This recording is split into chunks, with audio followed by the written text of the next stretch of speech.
Okay, are we live? Oh, cool. Let me just double check quickly. 1 second, everyone. If you can hear me, put a big fat P in the chat. P for physics. If you can hear me, put a P in the chat, guys. Welcome to your final ever physics lesson. For 95% of you, for those of you who are not going to do A-level physics, this is your final ever physics lesson. That's crazy. There's only 2 other people that will do physics after this. A-level physics and those who want to become a pilot. Yeah? But for the rest of you, welcome to ExamQA. We do live streams the night before the exam. And if you've joined us for this one, look, it's fine. At least you did one live stream with us. But for the rest of you who've been here throughout the whole exam season, welcome back. Today is going to be a very, very special one because tomorrow is physics paper 2. Arguably one of the hardest exams that you guys will have. However, my job here is to make sure that you smash that paper. We're going to do combined science first, triple science, you guys are welcome to stay. Then we're going to have a little break and then we'll finish off with triple science topics. And then that will be it. And then it'll be a goodbye. And once tomorrow is finished, I'm actually more excited than you guys. Once tomorrow's exam is finished, you have the best summer holiday of your life. And I can promise you that because I've experienced that same thing. This year 11 summer holiday is going to be so amazing that you'll think about it for years and years to come. Okay, so you need to make sure that as soon as you finish that, you plan what you're going to do. Don't waste the summer. Don't just stay in bed and brain rot. Actually go and do something with your life, okay? Oops, sorry.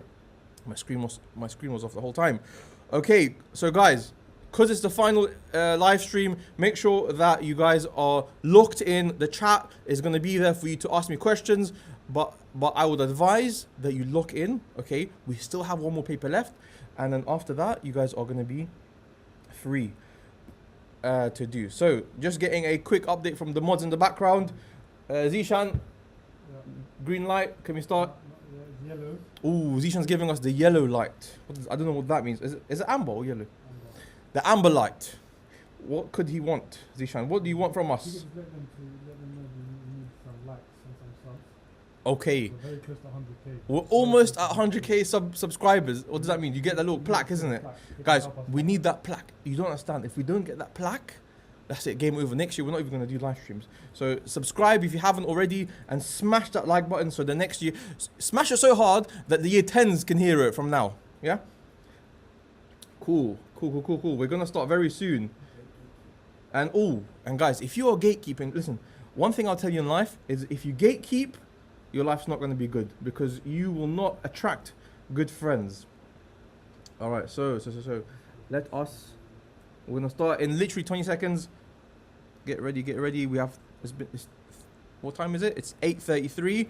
Okay, I know there are some other exams left like Spanish and geography, but majority of you guys, this will be your last exam tomorrow. Also, how was chemistry paper 2? I never got a chance to ask you guys. How was chemistry paper 2? Did you smash it? Did you smash chemistry paper 2? I heard AQA triple science got cooked, but if you smashed it, I'm very happy for you. Okay, let's have a look. We'll start with a very nice and easy topic. Okay. So starting in about 10 seconds, just waiting for all the moderators to sit down and stop headlocking each other, guys. The fight has not begun yet. As you guys know, we have a problem of testosterone in this building. Everyone's trying to fight each other for no reason. Okay, shout out to Irfan. All right, top mod. All right, now, Zishan, ready? How many likes are we on? 1.6k like, very close to 2k likes, guys. Hit that smash button. Smash that like button. Yeah. And then, all right, cool. So we're gonna start. We're gonna start because time is short. The evening is upon us, and we need to begin. All right. So here we go. Let's start with some very basic definitions that you guys need to know for physics. So we're gonna start with scalars, vectors, and forces. Okay. So scalars and vectors are quantities of measure. Now scalars are quantities that just have magnitude or size, whereas vectors have size and direction, okay? So here are some examples of scalars: speed, distance, time, and mass. And you need to know their units. These 4 quantities are scalars because they only have a size, whereas vectors include velocity, which is speed and direction, displacement, which is how much you've moved from the start to the finish with the direction, momentum and force. We're going to look at momentum in a bit later and to do some calculations, but for now, just make sure you memorize these two tables, okay? Cool. Now, in terms of forces, so just looking at forces over here, there are two types of forces. We've got contact and non-contact forces, okay? So for contact forces, you've got friction, because when the air particles hit, when two particles rub against each other, you got air resistance, tension on the rope. So when the rope's being pulled, that's a contact force tension, and the normal contact force. So for example, when you step on the ground pushes back up against you. That's called the normal contact force, okay? As for non-contact forces, we've got the magnetic, gravitational, and electrostatic.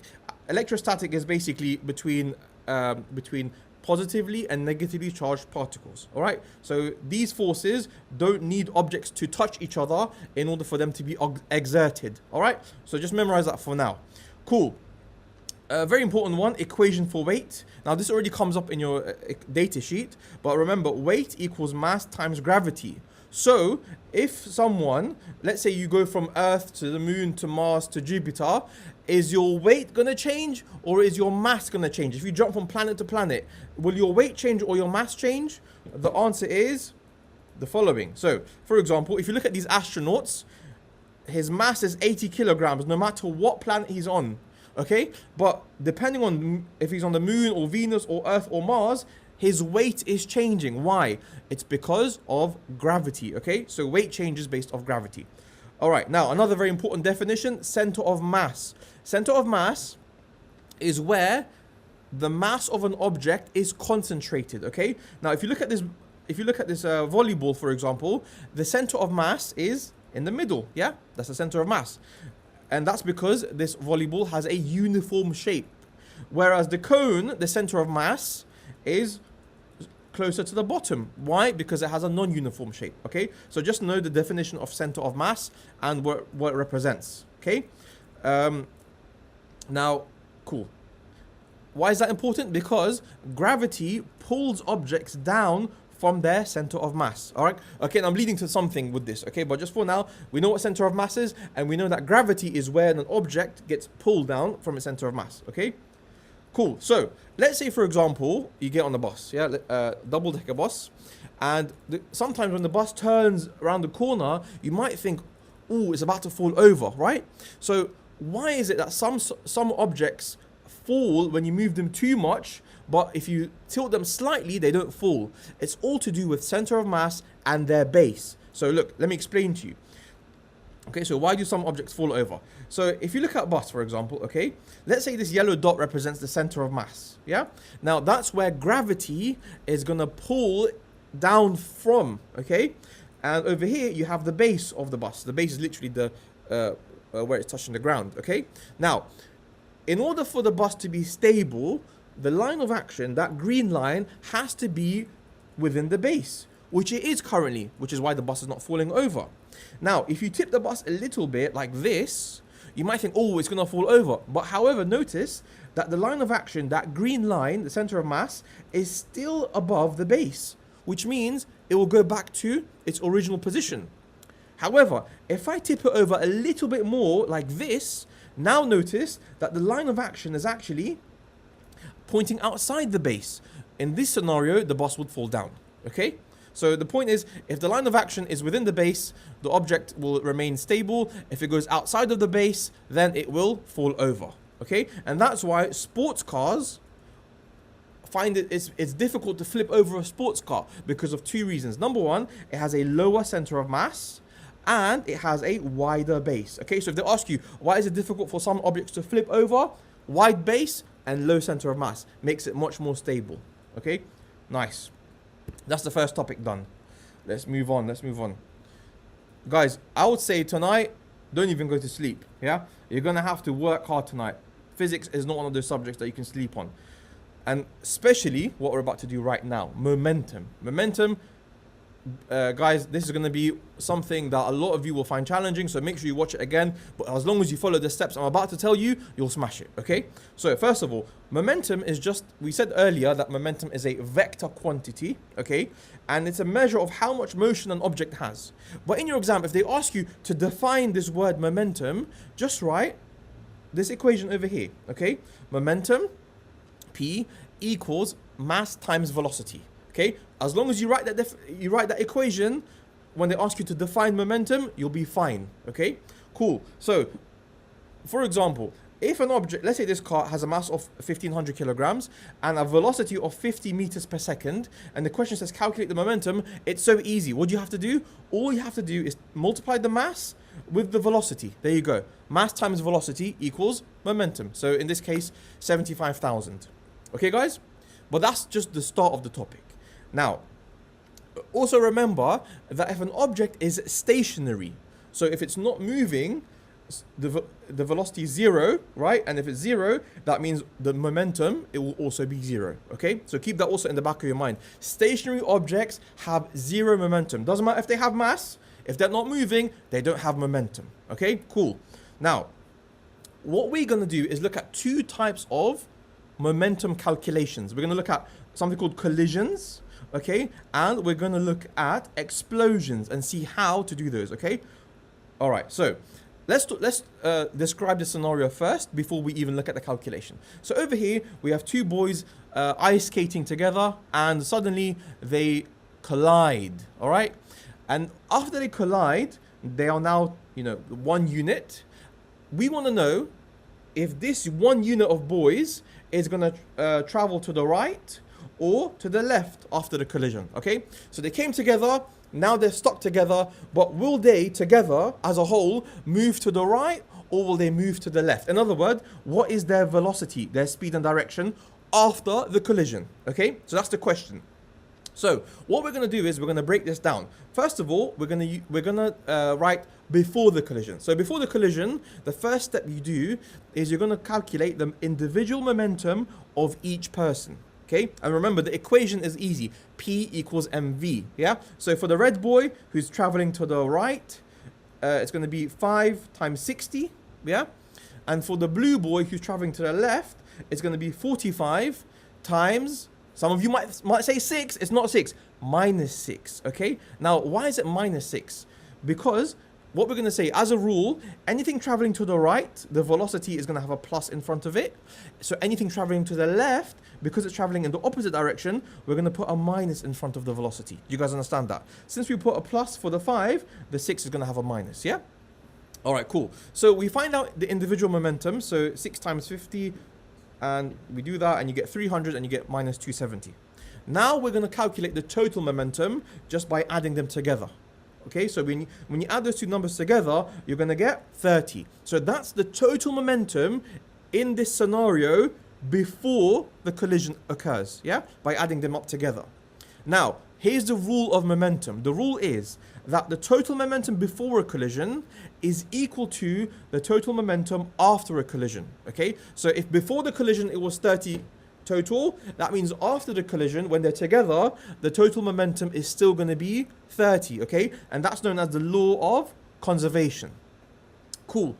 Now we're looking at the scenario after the collision, okay? So do you remember what the question was? The question was, which way are the boys going to travel? Are they going to go to the right or are they going to go to the left? So in other words, we want to work out what? Momentum, mass, or velocity? Which one? Velocity, okay? So step 1 is let's work out the mass of this whole unit of boys. That's easy. He weighed 60 kilograms. The other guy had 45 kilograms. So the total mass of these boys together is 105 kilograms. We got that already, okay? So we're going to use the equation P equals mv to work out velocity, right? We want to work out which direction the boys will move. So do we have m? Do we have the mass of this whole unit? Yes, we do. It's 105. Do we have the momentum of this whole thing? Yes, we do. It was 30, right? Because we worked that out already. So the total momentum is 30. The mass is 105. And all we have to do now is make v the subject. So you're going to do 30 divided by 105. And that's going to give an answer of 0.3 meters per second, right? Because velocity is meters per second. But here's the thing. Because our answer was positive, because we got a positive answer, it means that they're going to travel to the right by 0.3 meters per second, okay? If the answer was minus 0.3 meters per second, then that means they're going to travel to the opposite direction, to the left, by 0.3 meters per second, okay? So that is how you do a collision. Now, some of you might be like, what is going on? Trust me, guys, it looks harder than it is. So here's a little summary of how to do that calculation. Work out the individual momentums. Don't forget to put a minus for the guy traveling left. Add it together, you get 30. The total momentum before is equal to the total momentum after. So after, we're trying to find velocity. So we're going to do velocity. To find that, you're going to do momentum, 30 over mass. How did I get 105? Because I added the masses together and you get velocity. Okay? Don't worry, it is being recorded. So some of you will watch this back later. But hopefully you'll smash it, okay? Now, let's move on to the next type of calculation, which is a explosion, right? So, for example, let's say you have a cannon. Now, this cannon is stationary before the explosion, right? Before you blow up the cannon, is it moving? No. So, it's stationary, which means it has zero momentum, okay? Now, after the explosion occurs, the cannonball is going to fly forward, right? It's going to come out flying forward. What do you think is going to happen to the cannon? What it's going to do? It's going to fly back. And that is known as recoil, okay? And we want to work out the velocity. In other words, by what speed is the cannon recoiling, okay? So let me repeat that again. So we had the cannon, stationary before the explosion. After the explosion, cannonballs flying forward, and we want to work out the velocity of the recoil, okay? Here we go. So step one, again, before the explosion, what was the momentum? So let's say the mass was 300. We know that it's not moving, so velocity is 0. And we know that anything that's not moving, the momentum will be 0. Okay? So 300 times 0 gives you 0. That's a total momentum before the explosion. And what was the rule? The rule was total momentum before equals total momentum after. So if it's 0 before, that means it has to be 0 after as well. Okay? But then you might be thinking, hold on a minute. How is it possible that the total momentum is 0 when the ball is flying forward and the cannon's flying backwards? How is that possible? It's fine. It just means that they cancel each other out to give you 0. Okay? So here's what we're going to do. We're going to write it like this. We're going to write momentum of the cannon, okay, plus momentum of the ball equals total momentum. Yeah? Which we know is what?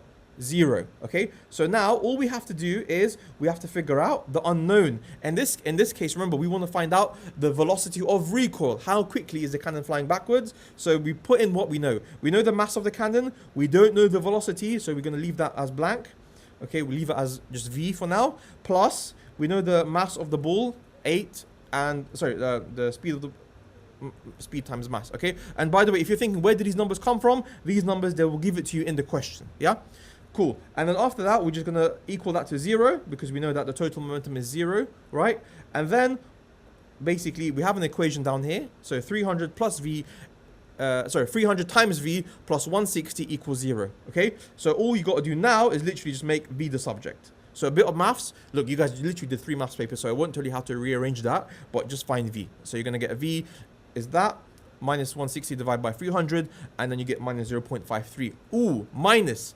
If v is minus, what does that tell you? It's telling you that the cannon is traveling to what side? To the left, just like in the picture. So you've done it correctly. Okay, by 0.53 meters per second. There you go. So that's how you do a explosion. Okay, both those calculations are slightly different, but they both use the same principles. That total momentum before equals total momentum after. Smashed it. Okay, guys, how are you finding this so far? Are you enjoying it? Look, don't worry. Physics paper 2, it looks scary, but we're going to show you how to obliterate it. Lishan, you got anything to say? You're asking can you demonstrate recoil. Demonstrate recoil. I don't get it. Lishan's laughing his head off. I don't know why. Must be some funny thing about recoil. Okay, guys, forget that. Let's talk about terminal velocity, okay? If you've been skydiving, you know what this is about. If you haven't, let me show you, yeah? So first of all, definition. Terminal velocity is the maximum velocity a moving object will reach, okay? Maximum velocity a moving object will reach. So make sure you memorize that definition. So let's look at an example. So let's say, for example, you got a skydiver, right? He's jumping out of a helicopter. Now, as he jumps out of the helicopter and begins to plummet towards Earth, what's happening to his speed? Well, he's going to be accelerating. So he's falling down, but he's also getting faster and faster and faster. That's called acceleration.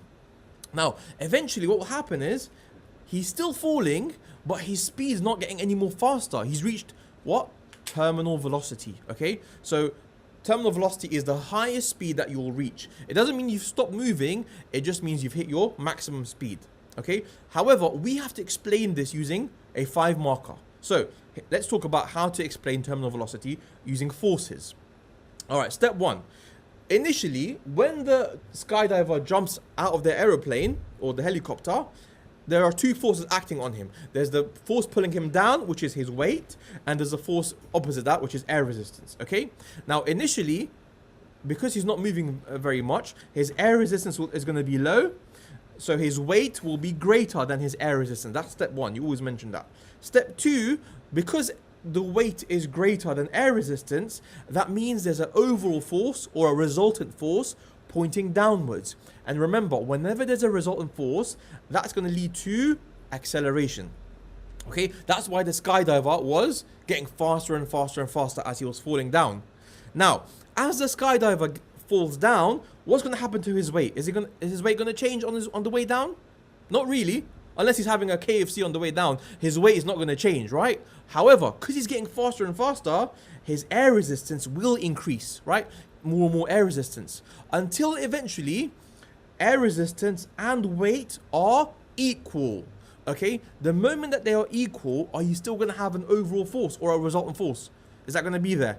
No. So no more overall or resultant force, therefore no more acceleration. So whatever speed he's at, he's going to remain at that speed for the rest of the journey, and that is known as terminal velocity. Okay guys, screenshot that, memorize it, and that's how you talk about terminal velocity. Now I'm going to give you another example of a car, but I'll do very quickly. Look, when you put your foot down on the car, it gets faster and faster and faster, right? The car, but eventually it'll hit steady speed or terminal velocity. So again, if they ask you to describe another scenario of terminal velocity, here you go. So I'm going to just give you the 5 marker for this. I won't explain it, but it's literally the same thing. Instead of talking about vertical forces, we're talking about horizontal forces, okay? So screenshot that one, so that way you're covered both vertically and horizontally. But the next thing we're going to talk about is how terminal velocity is affected by surface area. So for example, let's say we go to the tallest building on Earth and we hold a bowling ball and a carpet, okay? And let's say for argument's sake that both the bowling ball and the carpet have the same weight, okay? They have the same weight. If I drop the bowling ball and the carpet, which both have the same weight, at the same time, who's going to hit the ground first? The bowling ball, the carpet, or both? What do you guys think? So the answer is the bowling ball, okay? And you might think, what do you mean? They both have the same weight. What? Well, let me explain to you. So because the carpet has a larger surface area, what that means is it's going to have more air resistance straight away, okay? So the moment that you let go of them, the carpet has more air resistance than the bowling ball does, okay? So what does that mean? Well, right now they both have more weight than air resistance, so they're both going to accelerate, right? They're both going to accelerate. As they're accelerating, their air resistance is going to get bigger and bigger. Okay, look, they're going to accelerate until the carpet stops accelerating. It's hit steady speed. Why? Because the air resistance will very quickly balance out with the weight. However, the bowling ball still has more time, so it's going to keep on accelerating and accelerating and accelerating until eventually they balance out, okay? So notice how the bowling ball hits a much higher terminal velocity than the carpet did, okay? Now, how do you explain this in an exam? Because this looks very complicated, right? So let me tell you, here we go. So, number 1, always mention that if something has a larger surface area, it's going to have larger air resistance. That's step 1, okay? Then, point number 2, you're going to mention that the air resistance will catch up with the weight more quickly, yeah? For the thing that has a larger surface area. So, because the air resistance balances out with the weight quickly, do you think the carpet is going to have a lot of time to accelerate? Nope. So, what that means, the carpet or the thing with large surface area will have less time to accelerate, okay? And therefore it will have a lower terminal velocity. So 1, 2, 3, 4. Explanation of why surface area affects air resistance. There you go, guys. You guys are now professionals at throwing carpets and bowling balls off Burj Khalifa. Next topic. Who has, guys, just a little off note here. Make sure that you plan your summer holiday, okay? Because if you just think you're gonna go into summer holiday and expect to have fun, you're in for a surprise. You have to actually plan it. All right, let's talk about stopping distances. All right, so stopping distance, this is a very easy one, especially those of you who are going to be doing your driving license soon. Stopping distances can be split into two parts, okay? So we've got thinking distance, that's the first part of stopping distance. Now, what is thinking distance? It's the distance between seeing the hazard and pressing the brake. So imagine you're driving your car, yeah? You're driving your Audi R8, driving it, and then you suddenly see little kid. What are you going to do? You're going to press the brake. So from the moment that you saw the kid until you press the brake, that's called your thinking distance. Then, now it's down to your car. So braking distance is from the moment that once you press the brakes, will your car stop immediately? Not really, right? So from the moment that you press the brakes until your car actually comes to a stop, okay?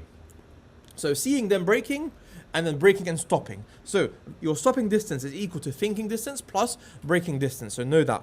Now we have to talk about what kind of factors affect thinking and braking distance. So this is going to be a very quick topic. Okay, here we go. So factors that affect your thinking distance in a good way and in a bad way. Yeah. So for example, if you take drugs like alcohol, which are depressants, they will delay your reaction time and therefore they will increase your thinking distance, which is bad. Yeah. Next one. What if you take drugs like stimulants, like caffeine? They will improve your reaction time and reduce your thinking distance, which is good. All right. What else can affect your thinking distance? Weather. If you have poor visibility, it will take you longer to identify the hazard, therefore increasing your thinking distance. And one more, which is tiredness. Okay. If you've done an all-nighter because your physics exam, if you're tired, it will take you longer to respond, therefore it will increase your thinking distance, which is bad. Okay, so those are the 4 factors that affect thinking distance. Now let's quickly talk about braking distance and we're finished. Yeah, so braking distance is affected by, number 1, your tires and brakes. So if you have bad tires and bad brakes or hot brakes, they will not slow your car down in time and therefore increase your braking distance. So that's 1. Number 2, if the weather has ice or rain, that will reduce friction on the road and therefore increase your braking distance. And finally, if you're going faster, it takes you longer to stop, therefore increasing your braking distance. There you go, screenshot that. So you've got 3 factors that affect your braking distance. And there we go, just like that, we finished that chapter and it's only 10:58. No, or was it 8:58? Not too bad. All right, what's next? Let's have a look. So we've done that. Okay.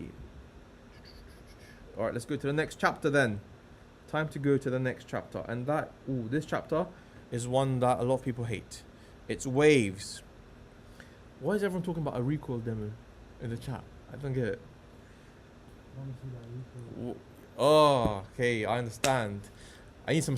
one second, guys. Sorry, you distracted me and I forgot to go over a very important topic, which is forces and elasticity.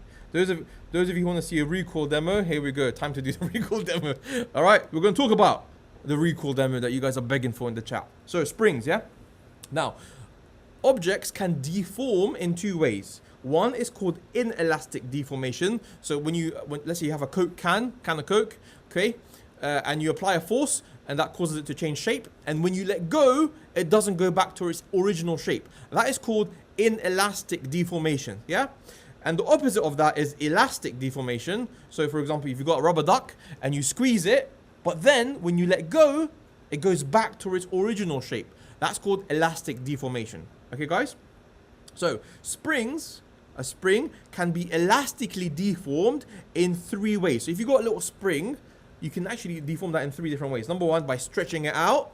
Okay, that's one. So you pull it and you let go, and it goes back to original. Second one is by compressing it. So you push it in, you let go, it goes back to original. And the third one is by bending it over. Okay, so you pull it like in different directions, you bend it and you let go, it goes back to original. Okay, so those are the three ways that a spring can be deformed. But anyway, okay, this is a little equation that we have to know for springs. Force equals KE. It's in your equation sheet, so all you got to do is plug in the numbers. Okay, so for example, if you got a question like this, calculate E. So you just literally plug in the numbers. Okay, you make E the subject, and then you plug in it in. Okay, but I'm not going to go over this. Let's go to the practical. Okay, now some springs can vary in stiffness. Some springs are very, very stiff. And they have to be. For example, if you think about the springs in your car that help to sort of manage the suspension of your car, those springs are very stiff. But if you think about the springs, like for example in the pen, you know, those little pens that you have, they have a little clickety-clackety thing. Those springs are not so stiff. They're flexible, okay? So what am I trying to get to? The point I'm trying to get to is this. If you apply the same amount of force to these two springs, okay, the stiffer the spring, the less extension or deformation it will experience. Okay, everyone? So stiffer springs experience less deformation. Now, what does that mean? It means that stiffer springs have a larger spring constant. So if there's anything I've said in the last 1 minute that you need to memorize, is this point right here. The stiffer the spring, the larger the spring constant, okay, K. So for example, this one on the left is stiffer, maybe it's in a car, 20, versus the other guy, 2, okay? So just keep that in mind. Now, we're going to do a practical to find the spring constant of a spring, yeah? So here's how we do the practical. I'll explain it to you, and then I'll give you the summary at the end of it, all right? So, step 1, get a random spring, okay, and attach it onto a clamp. That's step 1. Step 2 is you're then going to measure the natural length of the spring. In other words, you're going to measure how long it is before you've applied any forces to it. Okay? Step 3 is then you're going to start to add some masses to increase the force on the spring. So as you can see, we're adding some masses and it's stretching it out a little bit. Okay? Step 4, we're going to now record the new length and calculate the extension. So for example, if our spring used to be 5 centimeters long and now it's 7 centimeters long, is the extension 7 or is the extension 2? 2, yeah? The extension is the difference, okay? So make sure you don't confuse that. The extension is by how much it has increased, not the length of the whole thing, okay? So that's a little example for you at the bottom. Finally, step 5, keep adding masses and repeat steps 3 and 4. So you keep adding masses and then recording the extension. Then you're going to plot a graph, okay? Plot a graph of force against extension, okay? And your graph should look like this. There should be a straight part, and then after a certain point, it should curve off, okay? But I'll talk about that in a second. Here's a summary. Oh, my bad. The gradient of your graph, okay? So the gradient of this linear part here, of the straight part, the slope of it is equal to your spring constant, okay, guys? So the gradient is your spring constant. Now, what could they ask you? They could say to you, for example, here's a blue spring. Okay, this is the graph for one spring. And here's another graph for a different spring. As you can see, is bending over here. Which spring, A or B, would you say is stiffer? Is A stiffer or is B stiffer? Well, we know that stiffness is related to the spring constant, which is the gradient. Since A has a higher gradient, a larger gradient, therefore, it has a larger spring constant. Therefore, A is a stiffer spring. Okay? Cool. And that's your summary. For those of you who like summaries, there you go. Okay? Talking about spring constants. Nice. So there you go. We've done the recall thing that you guys were talking about. Let's move on to... I was going to do P6, but I'll do P6 afterwards. Let's go straight to P7. Okay, everyone? We're going to talk about electromagnetism. This is the chapter everyone hates. So stay with me. Make sure you guys are caffeinated and paying attention, because this is where it gets tricky. All right. So first of all, let's talk about electromagnetism, okay? I'll tell you what parts are important. So for now, you don't have to write anything. But let me just explain this to you. Let's say you have a metal wire, okay? We know that in metals, we have delocalized electrons. So electrons are moving around randomly. Yeah? So that means this metal is not really special right now. However, if we connect a cell to that metal wire, so you have a plus and a minus, that cell is now going to provide a current. Okay? Cell's going to provide a current. And what does that current do? It's going to cause those electrons that were randomly moving to now flow together. Okay, so you got your metal, you connect a cell, electrons begin to flow because of the current. Well, guess what? Because those electrons are flowing together now, something magical happens in that metal wire, and that is you get a magnetic field.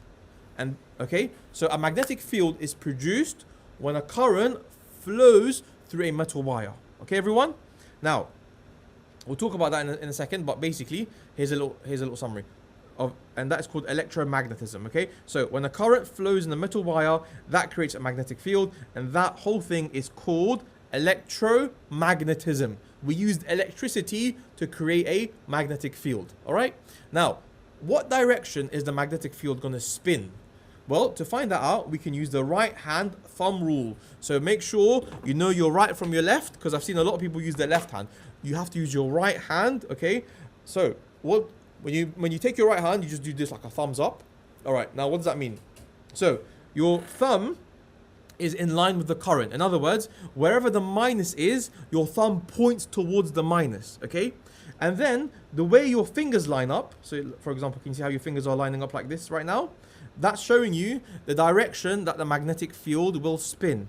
Okay, so it will either spin this way or it will spin the other way, depending on if your thumb is pointing up or down. Yeah, so for example over here, which way will the magnetic field spin? Is it going to go from the back and come forward like this, or so let's call that A, or is it going to go forward and come back around the back the other way? What do you guys think, A or B? Well, take your hand, we're going to take the thumb and point it towards the minus. Okay, and by doing that we can see that it's going to go round the back. Okay, so in other words, if I point like that, look, my fingers are showing me it's going this way. So, just like that, like those blue arrows. Okay, everyone? So that's how you can find out which way the magnetic field spins by using the thumb rule. And what would happen if I take my cell, if I take the cell out, if I flip it around, what will happen to the spin? Well, if I flip my cell around, look, plus was here, minus was there. Now I flipped it, so now minus is over here. Same thing, you just point the other way with your thumb, and the magnetic field spins direction. Okay, that's the easy thumb rule and electromagnetism. Now moving on. So remember, if you ever reverse the current in this chapter, if you ever reverse the current direction, that means it's going to reverse what? The direction of the magnetic field. So keep that in mind whenever we talk about electromagnetism in the future. All right. Now next part. Let's say I take a wire. This is a straight wire, and I'm going to start to coil it up like this. Coil, coil, coil. Yeah. This now has a special name. It's no longer called a straight wire. It has a special name that begins with S. Who knows what it's called? It is called a solenoid. Okay, so a solenoid is just another name for a coiled metal wire. Now, this solenoid right now, does it have a magnetic field around it? Nope. Why not? Because there's no current, right? So what do we need to do? We need to connect a cell. Now that I connect a cell, that cell is going to provide a current flowing through the coil, therefore creating a magnetic field. Okay, everyone? And what was that called again? It was called electromagnetism. Cool. So now they will ask you in your exam, what are the 3 ways that you can actually before we do that. So these green lines obviously represent the magnetic field, right? But we also have to know which side is the north and south pole. Very easy. Wherever you have the plus, so over here there's the plus on this side, that plus, that's your north magnetic pole, okay? And the minus is always your south magnetic pole. Easy. Plus is up, north is up. Yeah? Minus down, negative south. Okay? And if I flip my cell, if I take my cell and I flip it, then obviously the magnetic field also swaps direction too. Okay? Cool. So we know about solenoid and we know about the poles on a solenoid. But what if I want to make my magnetic field stronger? Well, there are 3 ways to make it stronger. Number 1, increase the current. Yeah, so use more current. Number 2, more coils. So take your solenoid. So right now it has 3 coils. Increase the number of coils. That will make the magnetic field stronger. Okay, and number 3, place an iron core. Why iron specifically? Why not sodium or magnesium? Because iron is magnetic. Okay, so use an iron core. Put it inside the solenoid, it will make it even stronger. In fact, now what you have here this is not just called a solenoid, it has a special name. This is called an electromagnet, okay? Cool. So, that's the first part of physics. Hopefully that stuff made sense to you guys, because now we're about to do the harder part, okay? Give me a sec. Listen, any announcements for the little kids? We're on 12, we need to hit 13k viewers, we're on 12. Oh, guys, we're almost on 13. I think chemistry paper 1 we had 13k viewers. Guys, let's try and smash the viewer record. Tell your friends, even if they're not doing GCSEs, to come and watch the live stream. Okay. While they do that, I am going to teach you guys about this. I'll teach you this. Okay. You guys know what that is? If you know what that is, you're smart. If you don't know what that is, don't worry, it's not too late, because tomorrow is your exam, and I'm gonna teach it to you right now. Here we go. Motor effect. Fleming's left hand rule. Okay.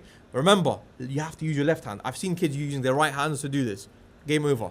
Make sure you use your left hand. All right. So first of all, before we even talk about the left hand rule, what is the motor effect? Let's quickly talk about the motor effect. Okay, guys. So let's say we have two magnets right now. Obviously, in between there's nothing, right? Except for there's an invisible magnetic field between those two magnets. Always remember that, okay? And always remember that magnetic fields point from north to south, okay? So magnetic fields goes from north to south. Cool. So I've got my two magnets, and now I'm going to place a metal wire between those two magnets. Do you think anything special is going to happen? Well, not really right now, okay? But if I take my metal wire and I make it live, in other words, if I have a current flowing through my metal wire, what does that create in the metal wire again? We just did it right now in electromagnetism. What does that create? If a current flows through the wire, it creates a magnetic field, okay? So now my metal wire has a magnetic field and the magnets have a magnetic field. So basically we have two magnetic fields interacting with each other. The magnetic field of the wire and the magnetic field of the magnets. When two magnetic fields interact with each other, that will create a force on the wire. And guess what? That's going to cause the wire to move. Okay, everyone? And this is called the motor effect. And I know that's a lot, so let me quickly tell you the summary. One sec. Stay with me. Here we go. That's the summary. If they ask you to explain the motor effect, what is the motor effect? How does it happen? Explain the main points. These are the 4 things you got to say. Current flows through a wire. That creates a magnetic field in the wire. Can't speak today, sorry about that. This field interacts with the field of the permanent magnet, and that creates a force on the wire which makes it move. Okay, that is called the motor effect. Cool.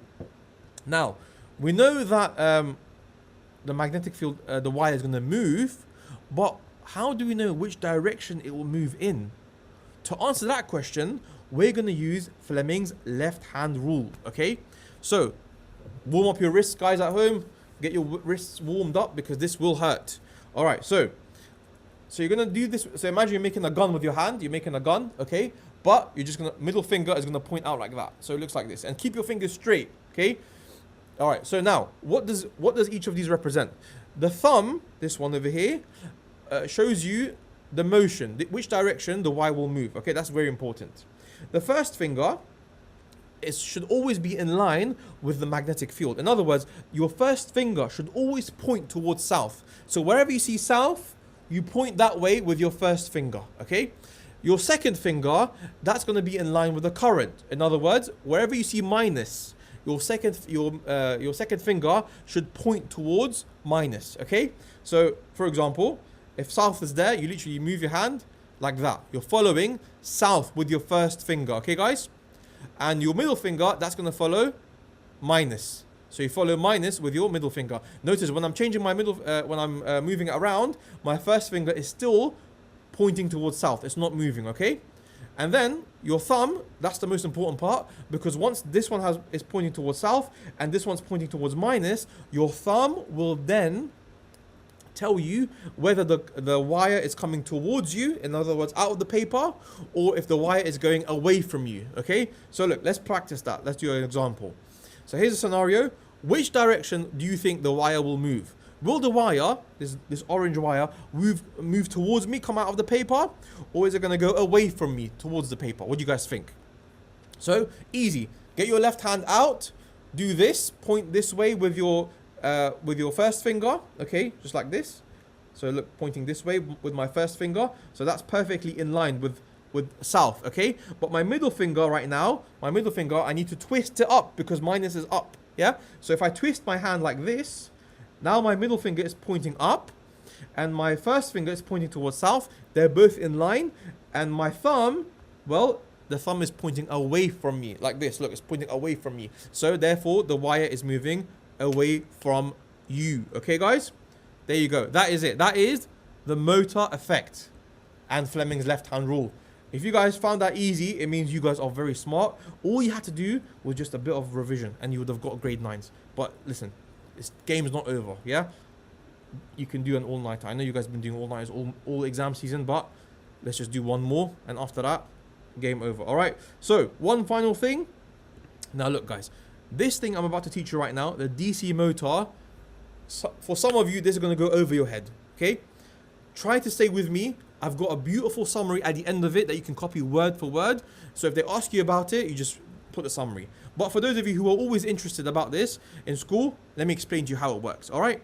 So see all these appliances here, drill, chainsaw, fan, this thing as well. What do they all have in common? Well, we know that they all spin somehow, right? They all spin. So that means that they all have an electric motor. So things that spin have motors inside them, okay? Now, this is what a motor looks like, an electric motor. So what do we have here? If they ask you to label the different parts, okay, so what do you have? You've got a metal coil. Yeah, there's a metal coil right here. You've got something called a split ring commutator. We'll talk about what that does in a second. You've also got a magnetic field. So you've got magnets, and obviously magnetic field points from north to south. Yeah? Okay. And you also need, because this is a DC motor, you need to have an electricity source, direct current. So what does that mean? We have to use a cell, okay? A cell or a battery. It won't work if you don't have a cell or a battery. Okay, so when you put a cell into your motor, yeah, when you turn it on, then the coil will begin to spin. Okay, it's going to spin like this. It's going to spin around, yeah? So let me repeat that again. When the cell is connected, the coil will spin. We have to explain how this works, okay? So I'll explain it to you, then I'll give you the summary. Here we go. Step 1. Let's see how the DC motor works. So, first of all, remember that the current is flowing through the coil like this. Flowing through and around and then coming back in just like that, okay? Just like that. So what does that mean? It means that this arm, the current is flowing one way, but when it comes around in the other arm, the current is flowing the opposite way, yeah?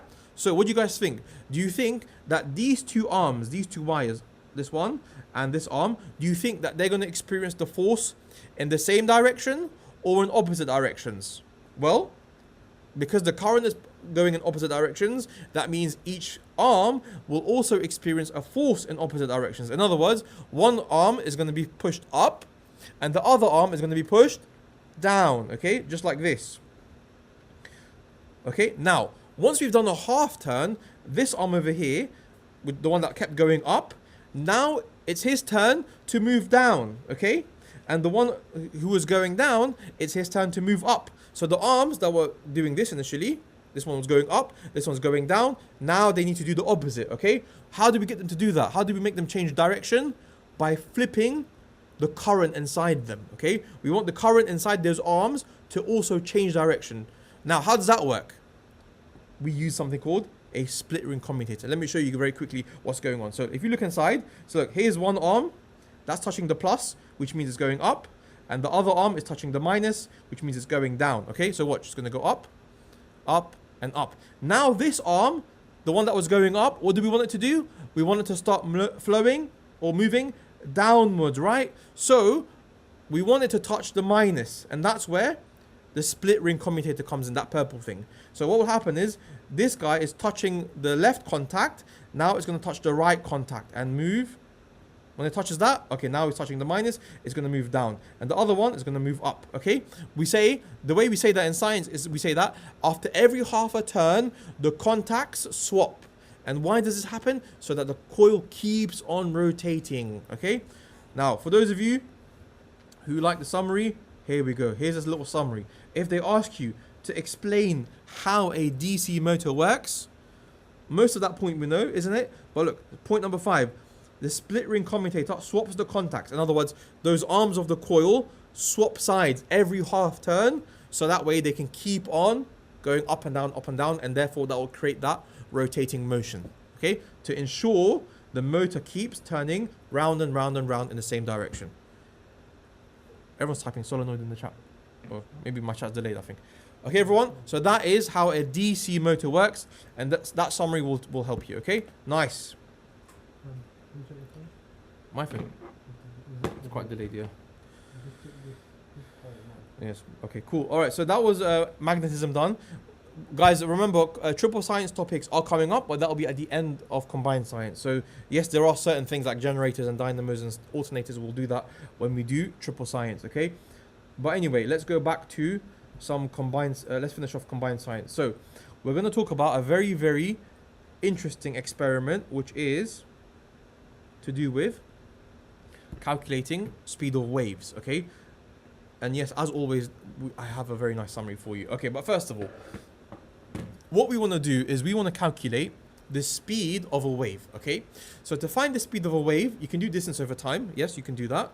But another way to find the speed of a wave is by doing frequency times wavelength. So if you do frequency of wave times the wavelength of the wave, you can work out the speed of the wave, okay? So we're going to do that using one experiment where we calculate the speed of water waves, yeah? In other words, the speed of these water ripples. How quickly are they traveling? Okay, so to do that, step 1, we're going to get a transparent tank, fill it with water, and ensure the surface is calm. Sorry, that says calm if you can't read it. Okay, so right now the surface is calm. There's no waves. Okay, step 2, we're then going to get a little machine called a dipper, and we're going to put it over here, and the dipper is literally going to splash the waves and create ripples just like that. Okay, so the dipper is going to make ripples in the water tank. Cool. So now we have waves. Let's find out how quickly these waves are traveling. Now, step 3 is we're going to get a strobe light. Now, a strobe light is a special type of light that does this. Where's the little light? Oh, okay. It goes on and off, yeah? So it can, basically, it flashes on and off, unlike these lights that are always on, yeah?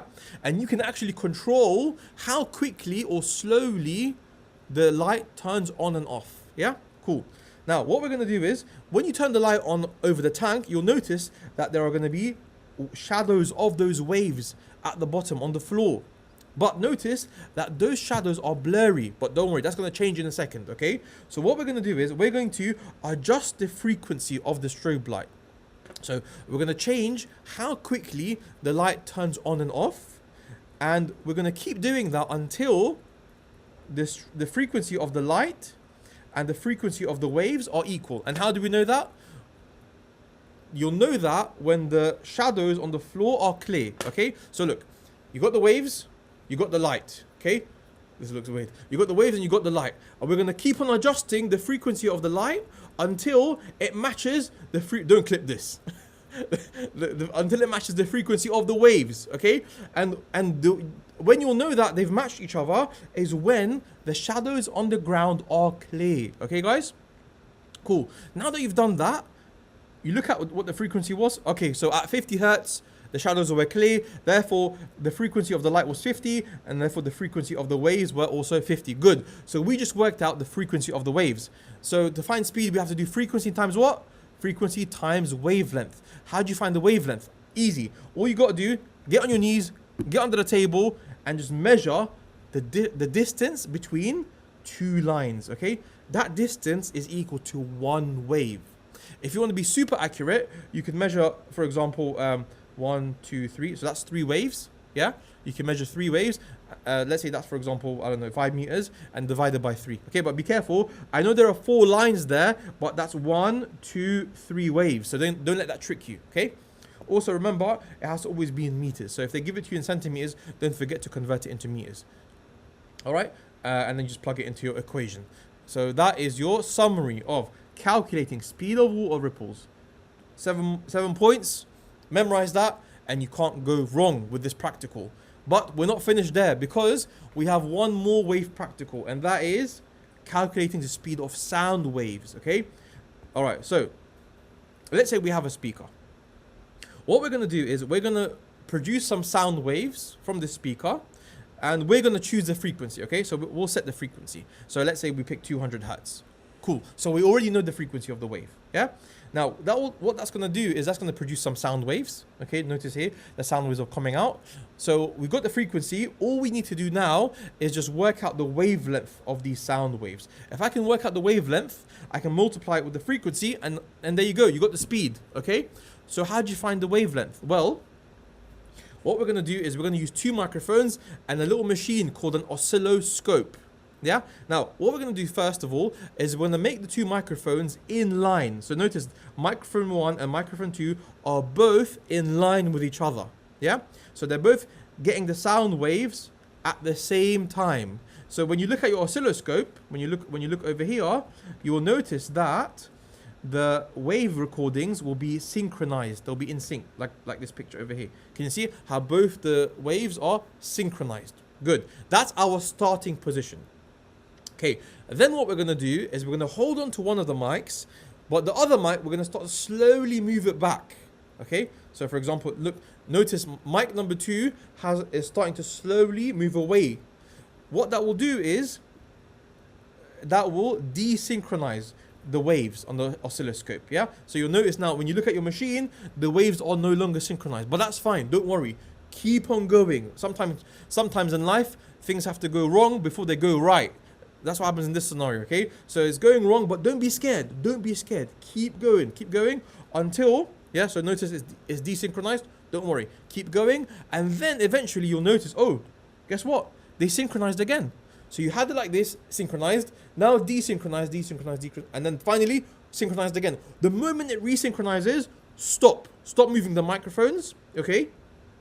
And measure the distance between the 2 microphones, because that distance is equal to 1 wavelength, because they're literally exactly 1 wave apart from each other. Yeah, there you go. You've got your wavelength. So let's say that's, you know, like 1 meter, for example. Yeah. So then take that wavelength, take that frequency, multiply them together to find the speed of sound, and that is the summary for how to find speed of sound waves. If you guys like that explanation, hit that like button. I'll appreciate it. Cool. So what time is it? 9:30. 9:30. We still have some more time, guys. So we're gonna keep going until you have had enough. I can do this all day. I can do this all day. All right. So next one we're gonna do is we're gonna quickly talk about reflection. Okay. I know you guys might have not done this one before, but it is very important. So here we go. All right. So reflection. This is a very short one as well, yeah? So the law of reflection is this. Let's say, for example, we have at the bottom of the screen, you have a mirror, okay? This line over here, this blue line, is the boundary. So it's basically, the boundary is when you go from one medium, like let's say, for example, a solid glass, to another medium, let's say air, okay? So that's the boundary. It's the border between 2 mediums. Okay, now, this yellow line over here represents an incoming ray of light. So it's coming in, and it hits the boundary right here, okay? So when it hits that boundary, what you're going to do is you're going to draw something called a normal. A normal is basically, like imagine this is my boundary here. The normal is always 90 degrees to your boundary, okay? So it's like 90 degrees, that's called the normal. All right, the angle that the incoming ray makes with the normal, that is called your angle of incidence. So right now, if you extend this normal, okay, this angle right here, that's called your angle of incidence. So let's say that's 45 degrees, okay? I drew all over that. Let me quickly clear out those drawings there. Okay, everyone? So boundary is the border, normal is 90 degrees to the boundary, and then you got your angle of incidence.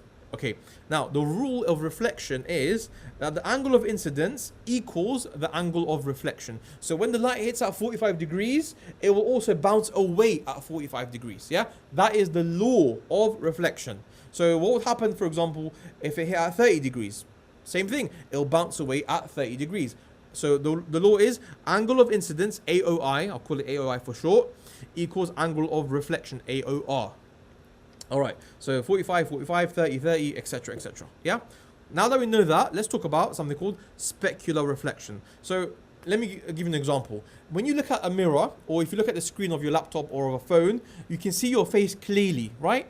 It's a smooth surface. But for example, if you look at the wall in front of you, the wall is, you might think, oh, it's smooth, right? but how come I can't see my reflection in the wall, or for example on your table or a piece of paper? They all appear to be smooth, but if they were, how come you can't see your reflection? It's because there are two types of reflection, guys. Okay, you got specular and you got diffuse. So specular reflection is the first one that occurs when the surface is smooth. Okay, so how can you describe this in their exam? So here's what you say. So in specular reflection, all these rays that are coming in, they are all going to hit the surface at the same angle of incidence. Key point there.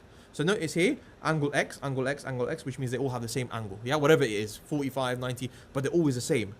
And therefore, all the rays that are reflected will also reflect at the same angle. So they will all reflect at angle x and move off together. And that will create a clear image, okay? So point number one and point number two for specular reflection. Now, rough surfaces like paper or other stuff cause diffuse reflection. Look, this is zoomed in. If you zoom into paper, that's what you see at a microscopic level. Okay, diffuse reflection will scatter the light randomly. Yeah. So how does that look in terms of the ray diagram? Well, notice here that the surface is not smooth. Yeah. So you got your boundary. The incoming rays hit the surface at the same time. Okay, cool. But do you think they all hit the surface at the same angle of incidence? Definitely not. So point number one in diffuse reflection is each ray hits the irregular surface at different angles of incidence. So look, this one hits at angle y, so x, angle y, angle z, different angles. Yeah. So that means that the reflected rays will also reflect away at different angles. But remember, the law still applies. So if this is x, that will still be x, right? If this is like 40 degrees, that will still be 40 degrees. But for example, this might be 20 and then that will be 20. This might be like 15 and that will be 15. Okay, so the law still applies. It's just that because they all hit at different angles, they will also reflect at those angles. Therefore, point number two, the reflected rays travel in different directions from each other. And as a result, you get diffuse reflection. And that's why you can't see your face in the wall. Smashed it. Reflection completed. Wow. Okay, guys, if you do you wanna? All right, we're gonna have a little break. 1 second break, okay, and then we'll continue with a bit more combined science.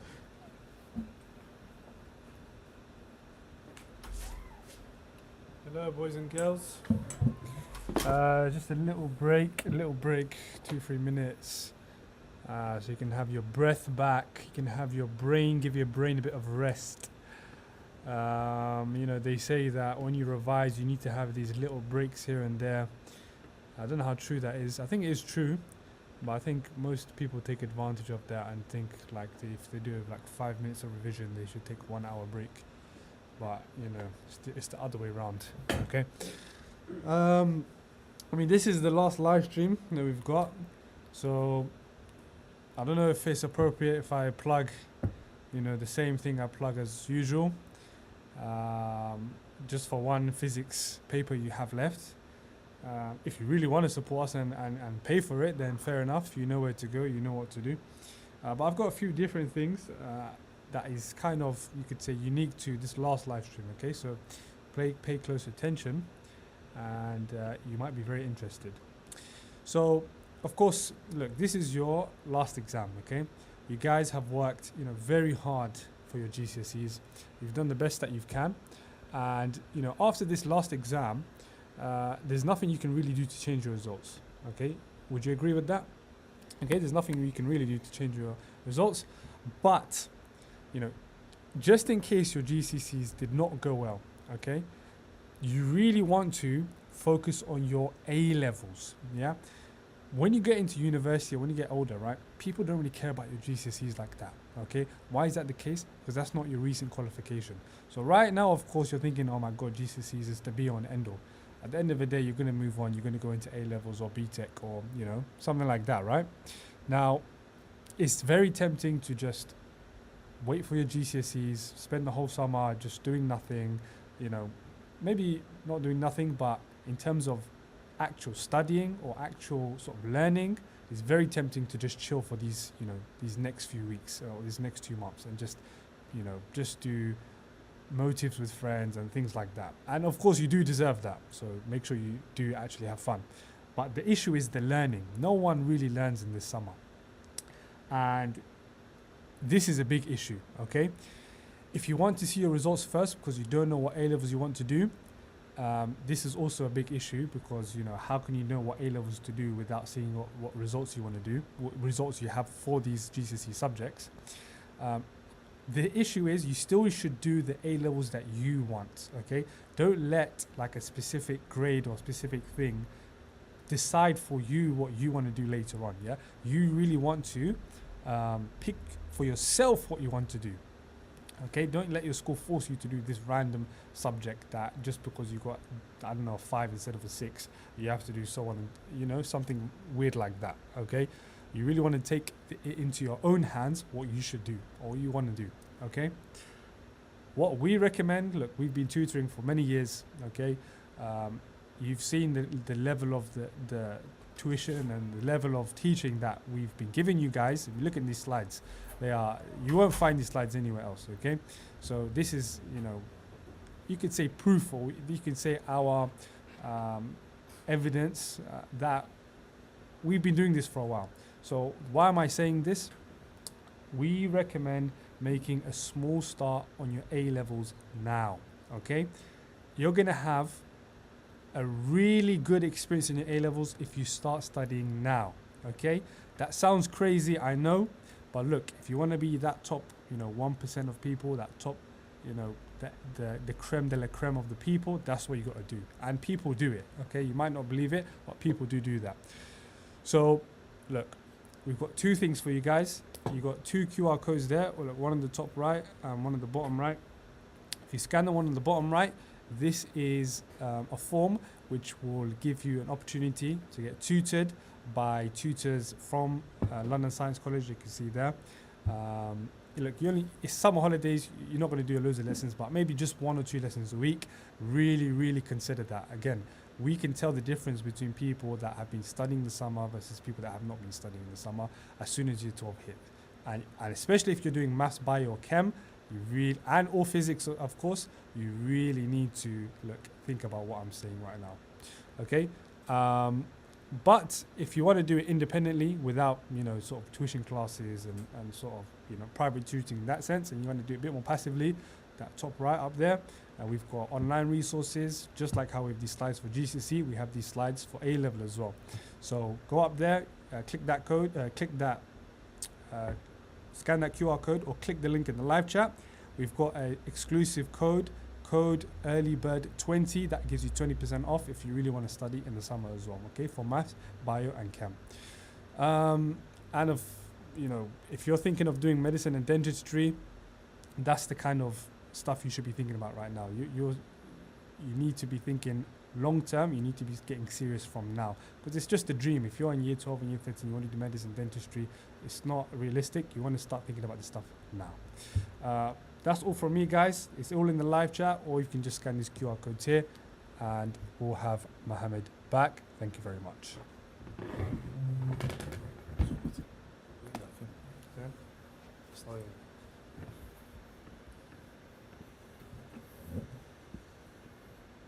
How's your break, Mohammed? Very, very nice. Are you recharged? I am recharged. I am recharged to go again. Finish it off. Okay, everyone. Thank you for thanks for waiting, and thank you, Zishan, for that amazing advice. This is your phone, by the way. The thing is, last year there was 3,000 people that are watching our live streams. This year there's 11,000 of you. Next year might be 25,000. You never know. The world's getting competitive, and everyone wants the same thing that you want. So you're competing with other people, and it's important to make sure that you're ready. So, guys, combined science, we're nearly finished. 2 more topics left. After that, we're gonna say bye to you guys. We'll say goodbye for the rest of the year. Well, not forever. Oh, best sad. Okay, calm. Okay, here we go. Let's quickly talk about let's talk about refraction. Okay, so we spoke about reflection. Reflection is when a ray is hit. We just did reflection, yeah?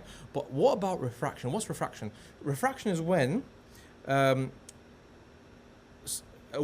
ray passes through a medium and then bends. But before we talk about that, quickly remember, a medium is a material that waves can travel through, okay? So whether it's a vacuum or air, like a gas, water, liquid, or a solid piece of glass block, yeah? When waves travel through different substances, those are called mediums, okay? Now, this part is very important.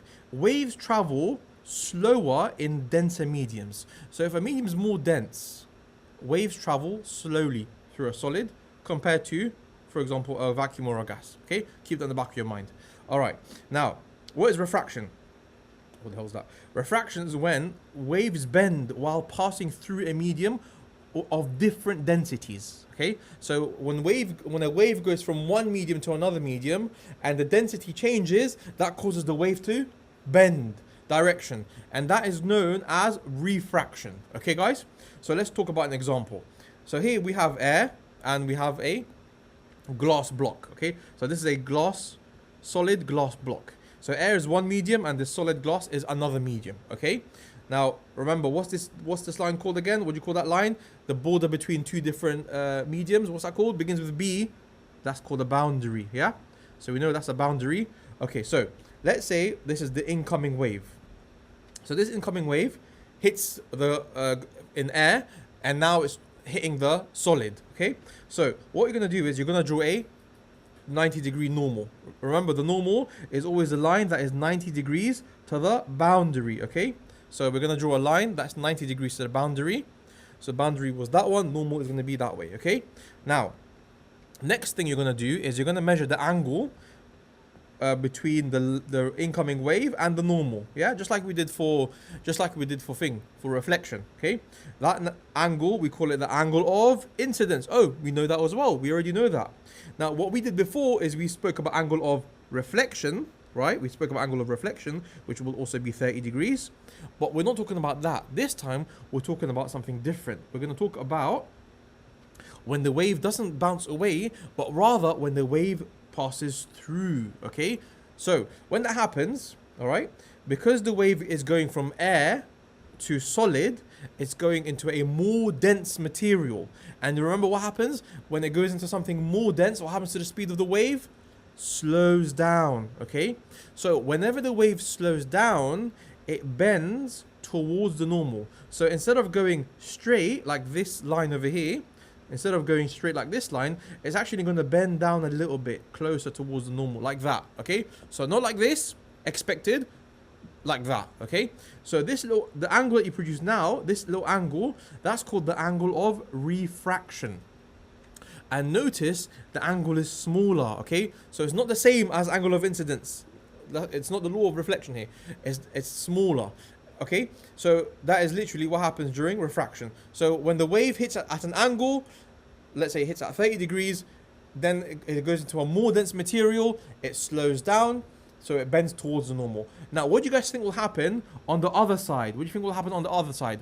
Now it's going from a solid back to air.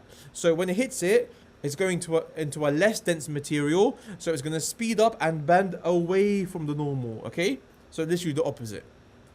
So that's refraction. You can literally do the opposite for another scenario. Now, what about if the wave hits directly like this? So instead of coming at an angle, if it comes head on to the boundary, head on. Well, in that scenario, the wave is not going to bend. It's just going to keep on going at the same direction, okay? However, what will happen is that when it goes into something more dense, the frequency increases and the wavelength decreases, okay? So that's that wave, which went from air to solid, head on, it's not going to bend. All that will happen is the frequency will increase and the wavelength will decrease, okay? There you go. And what about the speed? The speed will remain the same. All right. Good stuff. And now that was refraction. Cool. So okay, so we're almost finished, guys. Okay, almost finished. Let's talk about black body radiation. Is the chat off, Dishan? Okay, no wonder you guys were so quiet. I couldn't even see your chat. Okay, usually they're messaging at this point. Okay, guys, let's do black body radiation, and then after that I'll give you a Q&A. Yeah, so this is like a practical about which objects are good, which kind of materials are good at absorbing and emitting radiation. Okay, so dark and matte objects are good absorbers of IR. IR stands for infrared radiation. So this material is very good at absorbing that infrared. Therefore, it will be also good at emitting it. Yeah. So that's why dark and matte objects are. Bright and shiny objects, on the other hand, they're not very good at taking it in. Yeah, they can't absorb the infrared radiation. So if you shine infrared radiation at a bright and shiny object, instead of it being absorbed by the material, what will happen to most of it? It will just get reflected back out. Okay, so it will just reflect out. Maybe a small amount of it will be emitted, but most of it will be reflected. Okay, guys, just like this picture over here. Boom, boom, boom. So we can prove this is true by using a practical to show which types of materials are good absorbers and emitters of heat, of infrared radiation. Okay, so step one, we're going to get something called a Leslie cube. A Leslie cube is basically a cube where it has different faces, and those faces have different materials. So for example, on one face we have dark and matte material, the other face has something bright and shiny, and you can play around with the faces. Okay, so for now, let's just say there are two different faces. So step one is we're going to pour hot water inside the Leslie cube. Step one.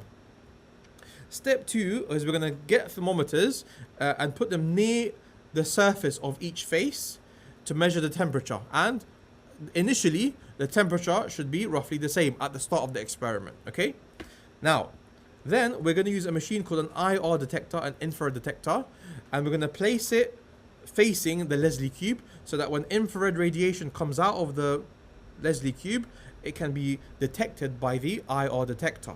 Okay, so when it's emitted, it can be detected.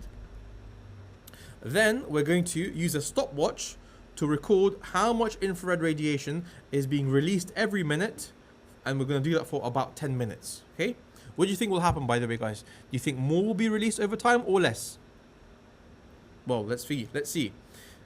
And then we're going to repeat that for all the surfaces. So for example, we've done it for the bright and shiny surface, then we'll repeat it, but now we'll see how much radiation is coming out of the dark and matte surface. Okay, and then step number 6 is to make a fair test, make sure that the detector is held from the same distance for each face. Yeah, so make sure that whenever you have the detector, the distance is the same. All right, and that's it. And then afterwards you compare. So that is your summary for the Leslie cube. If they ask you to compare how well different materials absorb and emit infrared radiation, there you go. Okay, cool. So that's the Leslie cube. Hope you guys took a screenshot of that. And now let's go to the next topic. We're almost finished, actually. There's still combined science. Yes, we're still on combined science. Okay, so I'm going to go through some electromagnetic waves, but I'm going to go through the important ones. Okay, so I'm going to skip a couple of them. All right, guys, here we go. So EM waves. Now there are 7 of them. Okay, it's known as the electromagnetic spectrum, starting from radio wave all the way down to gamma. Okay, this family is known as the electromagnetic waves. All right, so and this is a cool way to memorize it. Rabbits meet in very ultra expensive gardens. Can we turn the chat on? If you guys have another way to memorize these 7 waves, put it in the chat. Okay, once Zishan opens the gates. But for now, you can just memorize this. Yeah. Cool. All right. So similarities between these guys. What's so similar? What's similarity between the radio, micro, etc.? No, there are 3. Oops. Oh, sorry, my pen just bugged out. Oh, chat's back on. So whoever, if you guys have better ways of memorizing, one sec, guys. Sorry about this. With the chat turned on, my iPad bugged out. All right. Here we go. All right. So similarities between the electromagnetic waves are 3. Number 1, they all travel at the same speed in a vacuum. Okay, so in space. So if there was a race between these guys, forget Aisha's speed versus Ashton Hall. If there was a race between these guys, they would all win. They would all come first. Number 2, they are all transverse waves. Okay, and who thinks they know the third similarity? they all can travel in a vacuum. All right. So those are the three similarities between the electromagnetic waves. In terms of differences, well, difference in wavelength and frequency. So radio waves have the longest wavelengths, and gamma rays have the shortest wavelengths. That's one difference. Conversely, radio waves have the the lowest frequency, whilst gamma waves have the highest frequency. Okay, and then yeah, that's it. So those are the two differences between them. Okay, you can say one more. Sometimes it comes up in the mark scheme. Gamma rays release the most energy, and radio waves release the least energy. Okay, but those are the main differences. All right. So now we're going to quickly look at one type of example, and that is for microwaves. Okay, so give me a sec. Here we go. All right. So microwaves are used for communication or cooking. You can use them both. But why? So you have two types of microwaves. You've got shortwave microwaves. So they have short wavelength and higher frequency. And then you have long wave microwaves, which have a long wavelength but a lower frequency. Okay, but they're still both microwaves. So let's start with the one that we use in the oven. Okay, so low frequency microwaves are used to warm up food. But how do they warm up the food? Well, when you turn on your machine, okay, those microwaves are absorbed by water molecules. So low frequency microwaves are absorbed by water molecules, causing them to gain energy. Yeah, because now the water molecules absorb the microwaves. They gain energy, they vibrate, and that causes the temperature of the food to go up. Okay, guys? Now, high frequency microwaves, if we use the same microwaves for satellite communication, it wouldn't work. Why? Because the Earth has a watery layer of the atmosphere. Okay, so if I used low frequency microwaves and you shoot it up towards the sky, all that will happen is it will just warm up the atmosphere, which we don't want. Okay, so we use high frequency microwaves for satellite communication. Why? Because they are not absorbed by water. Okay, these microwaves can pass through the watery layer of the atmosphere. So a transmitter is a machine that releases the microwave, then the satellite picks it up, okay, then the satellite looks away and then shoots it back down. But now the satellite becomes the transmitter and the other machine becomes the receiver. Okay, so you can literally send messages across the planet using this method. Good stuff. All right, so and let's quickly talk about IR as well. IR, infrared radiation, is used in two things: thermal imaging and remote controls. So when you press a remote control, that it releases IR towards the television. Okay, easy one. As for satellite imaging, if you ever seen those shows where they catch a bad guy, but it's in the night and he's running in a forest, the satellite or the helicopter turns on a special camera called a thermal camera. Okay, so the thermal camera, it doesn't detect light, it detects heat. In other words, IR. So when you turn it on, what it will do is it will see how much IR is coming from the surroundings, and based on that, the brighter the object, the more IR it is releasing. Okay, so living things, for example, release more IR compared to the surroundings at night. That's how you can spot them. Good. So we've done those two, and that is pretty much it. Okay, cool. So let's see, what else do we have? What time is it? Okay, it's almost 10 o'clock. Guys. Yes, we do online tuition as well, and face-to-face. In fact, we're opening a branch very soon in North Harrow. So if you go Pinner High, Nova Hill, or Harrow High, guys, get ready. After the summer holidays, you guys are gonna have your own branch if you're in those ends. If you're not, and you want us to open a branch in your area, let me know, and I'll come find a shop and turn it into an LSC for you. Okay, now we are about to finish. So combined science, this is your chance for a Q&A. If you guys have any topics that you want me to do for combined science, let me know so I can quickly go over it. Otherwise, we are going to. Okay, while you guys type it in the chat what you want to do. Oh, vector diagrams. Okay, fine. We might do that actually. We've done Hooke's law. All right, fine. Let's quickly do vector diagrams. That is a good suggestion. Okay, one sec. Inspector calls. You guys love English that much, yeah? All right, guys. Here we go. This is a very important diagram. So resultant force diagrams. Okay. So let's say you have a boat. Okay, and this boat has forces acting against it. For example, wind pushing down by 150 meters, and then driving force going to the right by 250 meters, okay? Now, the question is, because there are all these different forces acting on it, what is the resultant force? What's the overall force on this boat? Is it down? Is it right? Is it diagonal? Which way is it? So we're going to calculate that using a graph, okay? So first of all, they'll give you graph paper for this. What you'll do is you'll make a point somewhere near the top left of the page, okay? And that point will be your starting point, okay? Now remember, how many forces were there? There was wind, 150 newtons, and going down, and driving force, 250 going to the right, okay? Next point is we're going to make a scale. So let's say 1 box or 1 centimeter is equal to 10 newtons, okay? Now remember, we had one force going this way, so that 250 newton force, that's going to be 25 boxes, or 25 centimeters according to our scale, okay? So we're going to draw that horizontally because it was a horizontal force, yeah? So we draw that horizontally. Now, after we draw that, we're going to draw our downwards force, but we're going to draw it at the end of this one, okay? So we're going to do tip to tip. So what was the other one? It was 150 and it was going downwards. So according to our scale, when we draw it downwards, we're going to do how long is it going to be? Well, it's going to be 15 boxes or 15 centimeters. That will be 150 newtons, okay?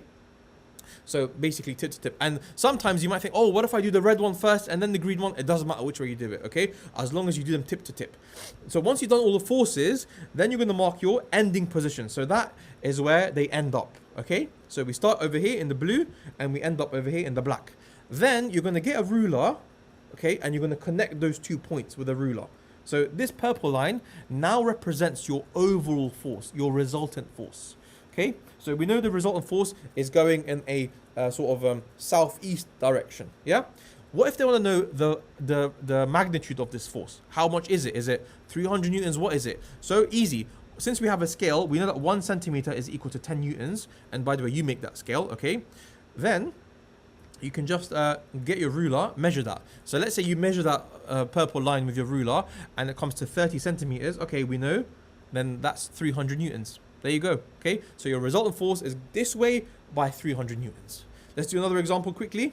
So it doesn't matter which way I put my arrows. Look, it doesn't really matter. If I do green first, followed by red, or red first, followed by green, it doesn't matter. As long as they are tip to tip, you will always end up in the same spot and your resultant force will always be the same. Okay, guys? So don't worry about that part. Let's do another one. Here we have 3 different forces, but notice here it's much larger, okay? So before we had 1 box equals 10 newtons. Maybe this time we might do 1 box equals 100 newtons to make our scale a little bit bigger. Otherwise, we'll have to use a massive piece of paper. All right, so again, does it matter which arrows I put in what order? Not really, as long as they are tip to tip, okay? So again, let's start with our starting position over here. So we got 3,000, 1,000, and 2,000, yeah? So we'll do 30 centimeters or like that. And then we'll do 1,000 and then we'll do 2,000, okay? So that's our ending position. Then all you got to do is go from start to end. So that's your resultant force, yeah? And then you measure the size of that using a ruler. So that's 14 centimeters. Therefore, it is, according to our scale, 1,400 newtons. Okay, cool. Another example, which I'll quickly skip through, but again, same thing, but with angles. Yeah. So you got 40 degrees at 200, and you got 35 degrees downwards at 150. Again, doesn't matter which one you start with. Yeah. So look, let's do our first one. So we always draw a horizontal line, 40 degrees, 200 newtons. You end up here. Okay, then you draw another horizontal line, okay, and then because the other one, remember, the other force was going which way? It was going downwards, right? So horizontal line going downwards. So we go like that, down.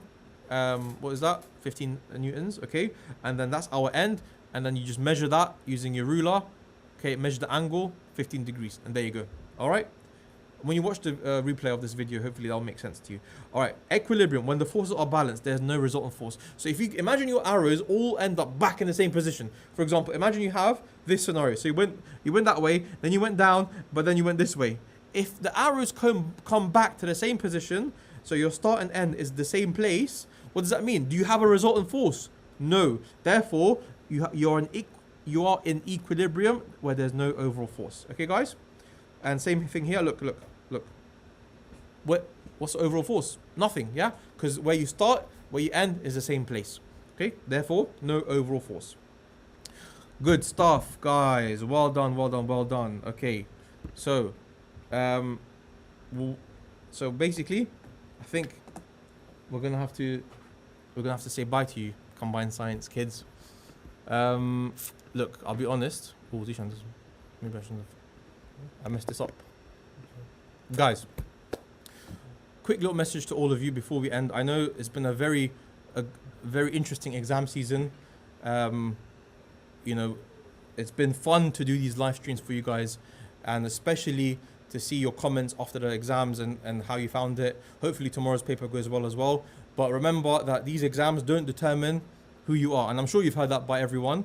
But the truth is, if you want to be successful in life, if you want to be happy, then it's very easy.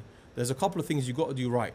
And amongst those things, the first one is that you have to always surround yourself with good people. You have to surround yourself with people that have positive energy, that motivate you, that inspire you, and always be around those people. Because the only way to become successful is to work together. Becoming successful by yourself is very, very difficult. That's the first thing. That's the first advice I'll give you.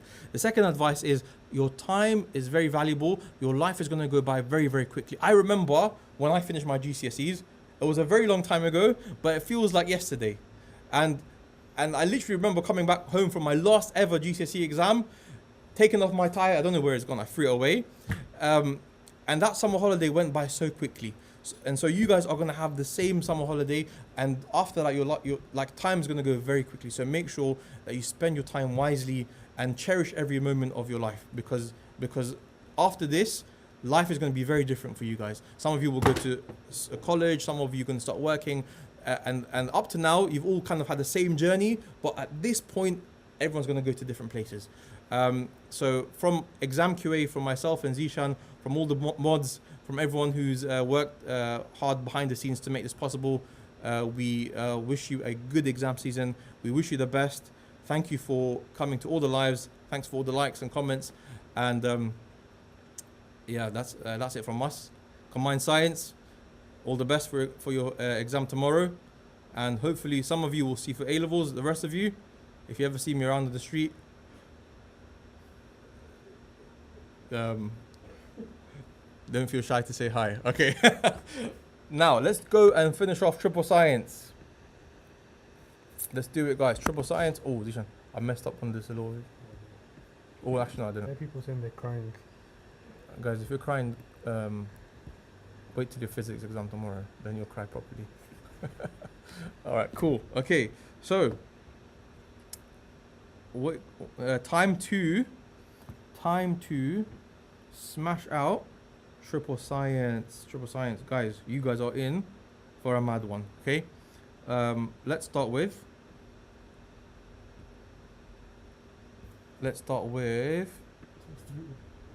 what? Okay, here we go.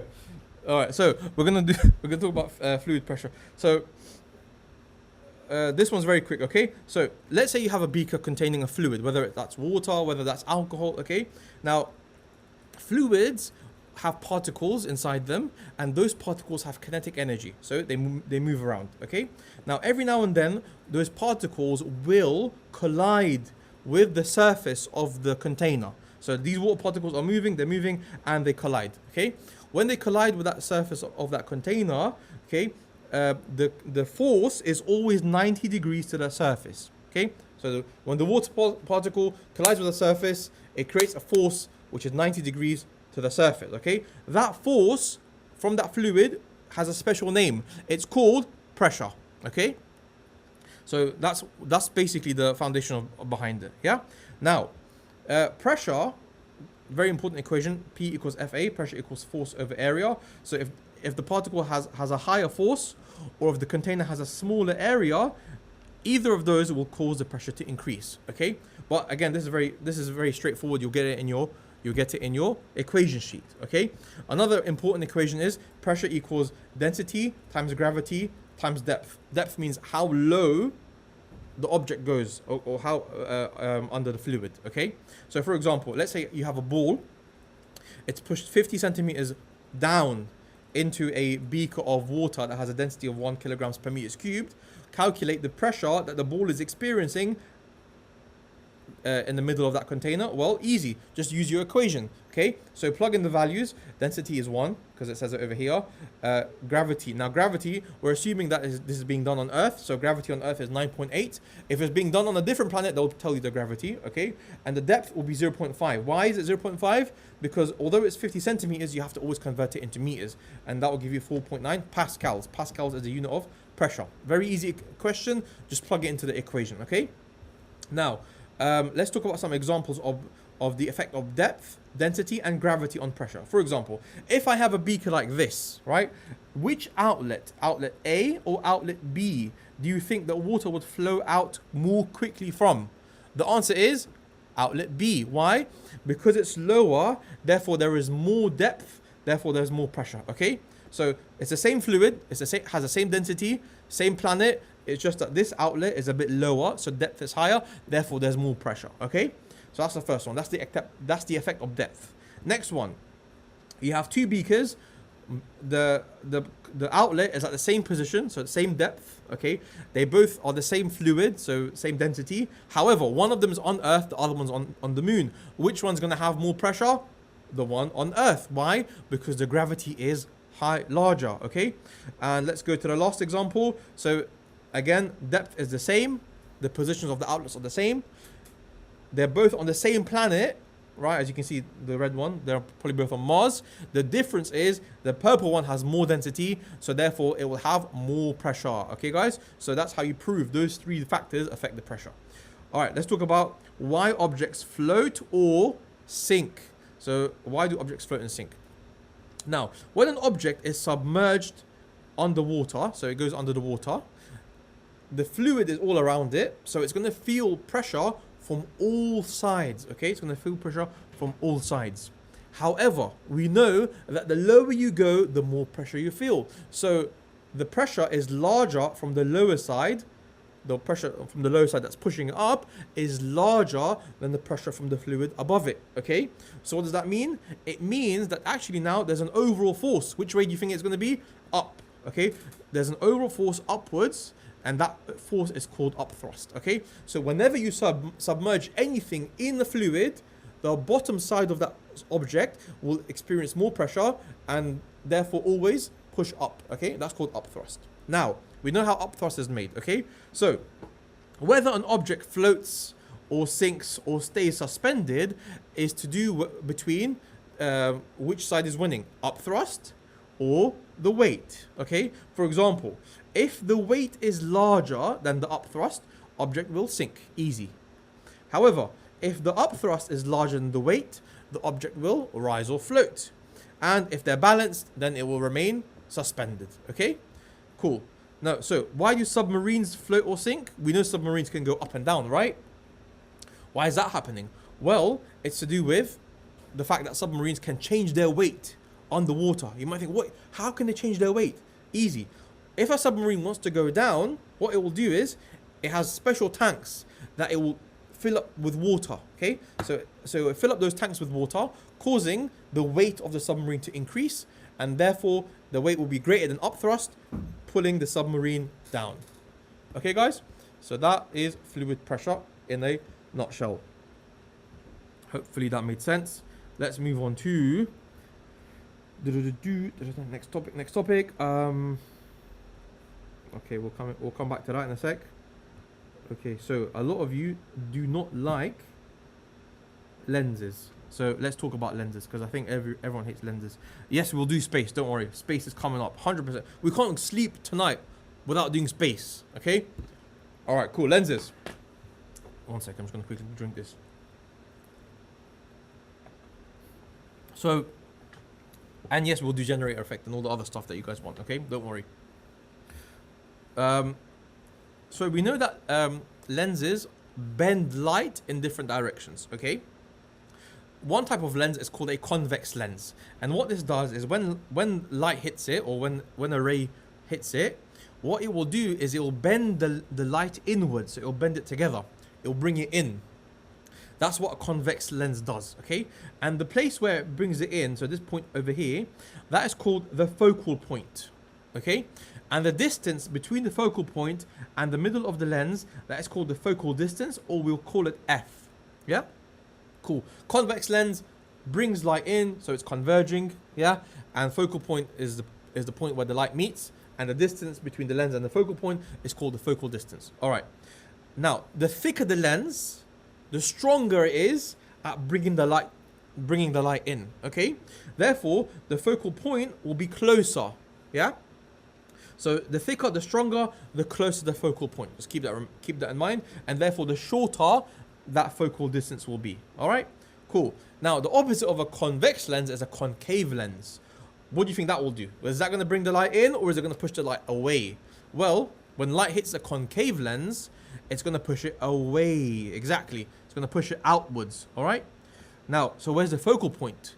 Well, the focal point can be drawn by doing this. The focal point is actually behind the lens. So by drawing with a ruler backwards, that's where the focal point is. Okay, guys? So, and again, that's the focal distance. Cool.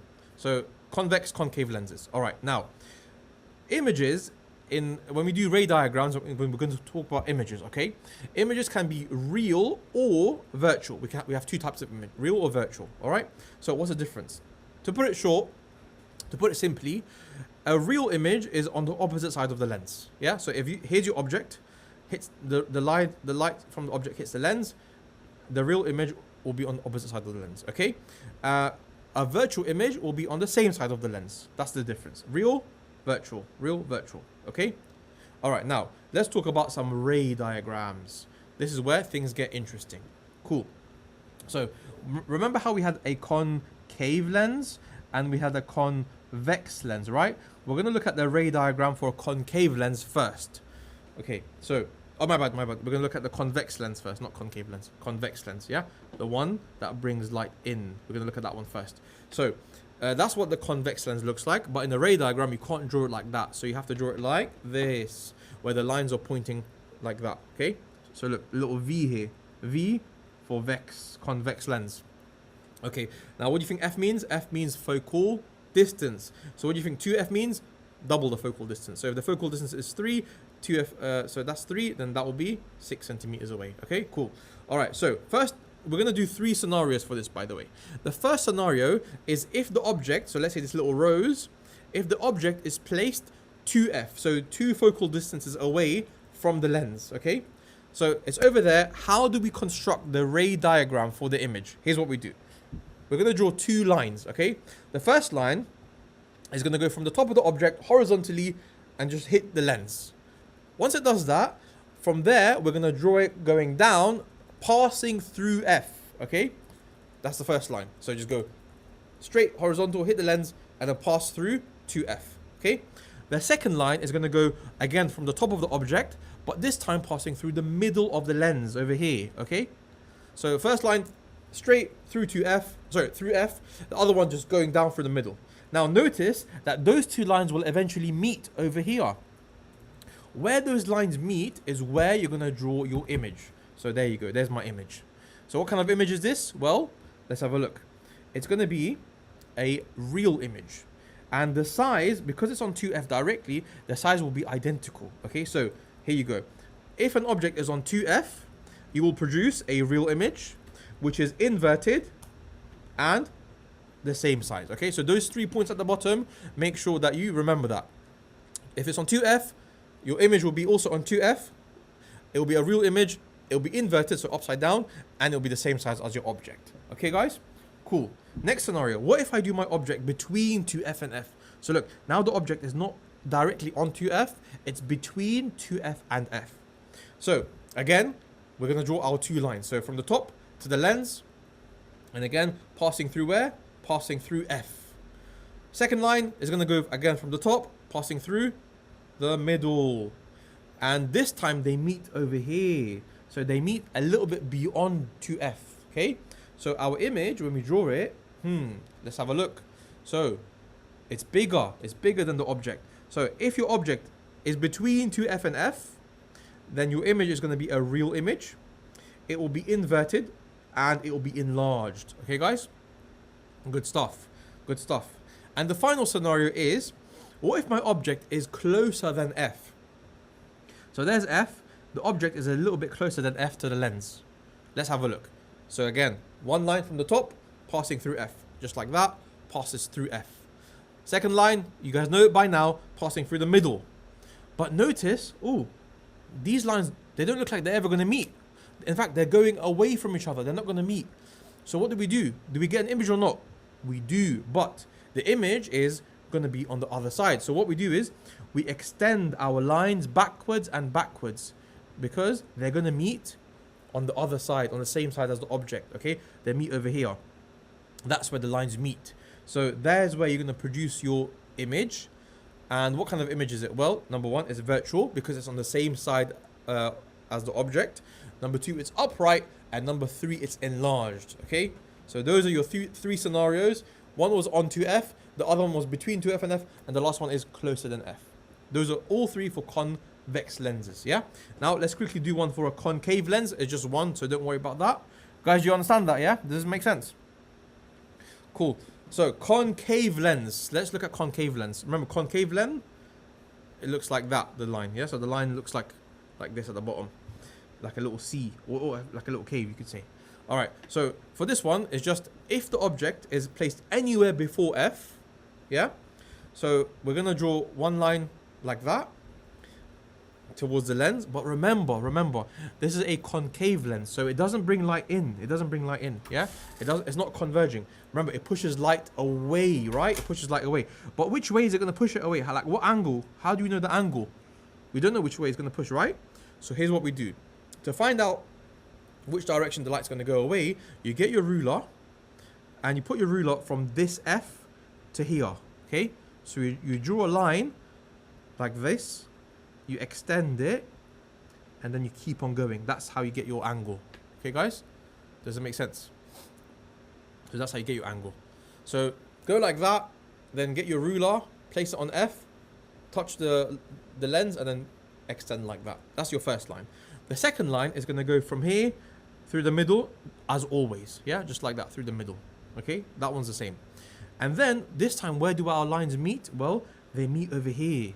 Okay, they meet over here. So that's where you draw your image. What kind of image is that? It's going to be a virtual image, upright and diminished. That's it, guys. There you go. I hope that made sense. That's how you do lenses and ray diagrams. Good stuff. It will be recorded, so if you guys want to watch it again, after Zishan puts the timestamps, you can watch it again. But I think that was that's the main part. Now we're gonna move on to should we do we should do some. Okay, guys, for magnetism, okay, you got Dynamo, loudspeaker, microphone. For those 4 topics, I'm just gonna give you the summary. Yeah, I'll give you the summary, and then if you want me to explain to you afterwards, let me know. But I'm just gonna give you the summary first because literally all it is 6 markers. Yeah, so let me quickly, and I'll come back to it afterwards if you want me to. Okay, so step 1, you have the microphone. There you go. If they ask you, explain how a microphone works, that's your summary. Take a screenshot of the microphone. Okay, 5, 4, 3, 2, 1. Good. All right, and let's quickly go to the loudspeaker. It's the opposite. You guys are triple science anyway. Yeah, you guys are very, very smart kids. So hopefully, just memorizing that would sort you out. Okay. And then at the end, if you really want me to explain it to you, I will explain it to you. No worries. Like I said, I'm here all night. There you go. Loudspeakers. So microphones and loudspeakers are opposite. Yeah, cool. So take a screenshot of that. All right. Ooh, so much memorization for you guys. That's okay. Look, I did pharmacy. I had to memorize every single drug in the universe with side effects, with dosages, with who can take it, who can't take it, blah, blah, blah. Okay. So just a couple of sentences shouldn't hurt your brains. That's Dynamo. Take that. Take the Dynamo. D for Dynamo. D for direct current. Okay. Dynamo, direct current. And then, let me give you one more. And then, alternator. A for alternator. A for alternating current. Yeah? Good. Fine. So those are the screenshots out of the way. Now, let's go and do some topics. Let's do some space physics first, okay? And I'll come back to the explanations in a second, yeah? But I just wanted to make sure that's out of the way, because in case I suddenly fell asleep mid-live stream, I don't want you guys to suffer from that. All right, cool. So we're going to start by talking about life cycle of stars, and I'll give you a summary. Here we go. So let's start with this. Stars start their life as a cloud of dust. So that cloud of dust is called a nebula. Now that nebula gets pulled together by gravity, okay? And as they get closer and closer, the temperature of those gases increase as they combine, okay? And eventually that forms something called a protostar. That's a baby star. So it's much more hotter than the cloud of dust and gas. Then what happens is, in a protostar, hydrogen atoms begin to fuse. So by nuclear fusion, and when they begin to fuse, they release a lot of energy, which fuels the next reaction. But they fuse into helium. Okay, so you have nuclear fusion of hydrogen into helium. Cool. Now, once the protostar begins fusion, it then turns into something called a main sequence star, which is currently what our sun is. And this stage is very, very long. Okay, it's billions of years long. This takes billions of years. Now, when it's a main sequence star, it's like an adult who's reached adolescence, very stable. Okay, so he's past his teenage years, he's past his baby age years. Now he's a stable adult, and it's going to be like that for a long time. Okay, and the reason he's stable is because two forces, one that pushes out called radiation pressure, and one that pulls in called gravity, are equal. So the radiation pressure, the pressure produced from nuclear fusion, trying to make it bigger, is balanced with gravity that's trying to hold it in. Okay, so because they're balanced, it stays stable and the same size. Now, eventually, what happens is all that main sequence star, as it gets older, it turns into something called a red giant. Now, what's happening in a red giant? Well, in here, first of all, why is it red? They could ask you, why is it red? You just say, because the surface is slightly cooler. That's why it's red, okay? Now, in a red giant, what happens? Well, in the red giant, because all the hydrogen that has runs out, helium begins to fuse, okay? So in a red giant, we have the fusion of heliums together. And they make elements up to iron, okay? So sodium, magnesium, etc. Everything up to iron is made in a red giant, okay? All right. Now, why is a red giant? Why does it swell up? The reason a red giant swells up is because the radiation pressure from all this fusion of helium is much larger than the gravity that's trying to pull it in, okay? So the pressure created by all this nuclear fusion makes it swell up and bigger and bigger and bigger, all right? Now, after the red giant dies, what's left behind, it throws out all of its outer layers, and what's left behind is a very small core called the white dwarf, and that's it. It doesn't do much after that, okay? Now, some stars, they turn into something called let's say the star was much bigger than our sun. Let's say it was a very large main sequence star. That would not turn into a red giant, it will turn into a red supergiant, okay? Now, a red supergiant, same thing. Why is it red? Surface cooler. What's happening? All the hydrogen had run out, hence it's fusing helium. That's why it's become so big, okay? But when the red supergiant dies, it doesn't die peacefully. It dies with a big theatrical death called a supernova. So that explodes and it does something called a supernova. You can Google that later if you like space. In a supernova, elements that are heavier than iron, radioactive elements, heavier than iron, they are made during a supernova, okay? Now, once it does this crazy final explosion, final blast, what's left behind is a couple of options. Either after the supernova, you can have something called a neutron star. A neutron star is so dense that if you were to stand on the surface of a neutron star, you would become spread like a piece of paper. Yeah, it's so dense. But that's not the scary one. The scary one is when the neutron star begins to kill itself. It begins to implode. The density of the core is so high that the neutron star starts to eat itself up. So it implodes, okay? And that turns into something called a black hole. And the reason a black hole is black and looks like this is a black hole, okay? Why is it a black hole? Because even light cannot escape a black hole. It pulls light in as well, okay? So that is the magnificent black hole that we see. All right, guys, and that's a summary of the life cycle of stars. So up to here, then you have very big stars and you get your black hole. Isn't that scary? Isn't that scary? All right, cool. Let's go back to the next topic. So now we are talking about what's next? We have Doppler effect. I bet you guys didn't know that. Let's talk about it. All right, redshift and Big Bang. All right, so first of all, this applies to any object that's releasing waves, whether it's sound waves or light waves. Okay, if the object that's releasing the waves is also moving whilst releasing the waves, some of those waves properties change. For example, look, this ambulance, the speaker on the ambulance is releasing sound waves, right? But the ambulance is also moving in this direction. You guys understand that? Okay, so what does that mean? It means that, for example, if you have this guy over here, observer A, this guy is, the ambulance is traveling towards him.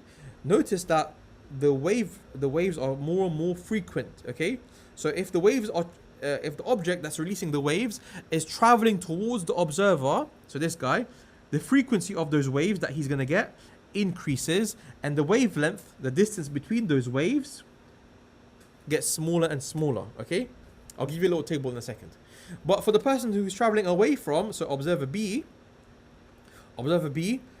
can you see how every wave is coming, these waves are coming towards him, but less and less frequently, right? Because the ambulance is going away. So for observer B, the frequency is decreasing, and the wavelength, the distance between the waves, is increasing. Okay, guys? And that's because the source is traveling away from them. Yeah, so here's a little table, but this is called the Doppler effect. Yeah, so the Doppler effect is what we just said. So look, if something is traveling towards you, the frequency of the waves that it's releasing is increasing, the wavelength is decreasing. And if something's traveling away from you, it's the opposite. Okay, also frequency is synonymous to pitch. So for example, if an ambulance is traveling towards you, it goes okay, so if you put Doppler effect on YouTube and you hear like an ambulance or like Formula 1 cars, it goes yeah, so that's basically because the pitch is increasing as it's coming towards you. Once it passes you, the pitch decreases. Okay, guys, cool. So that table is going to be very, very useful. Now let's see what scientists observed when they looked at stars. Okay, so when the light waves from stars are observed, two interesting things were noticed. So number one, when light waves from stars are observed, two things happen. Okay, number one, light from most stars and galaxies is redshifted. What? Light from most stars and galaxies are redshifted. What does that mean? Well, if you look at the electromagnetic spectrum, right, the red side, the red light, that's towards high frequency and low wavelength, right? We know from the EM spectrum, this side, the wavelength is higher and the frequency is lower, right?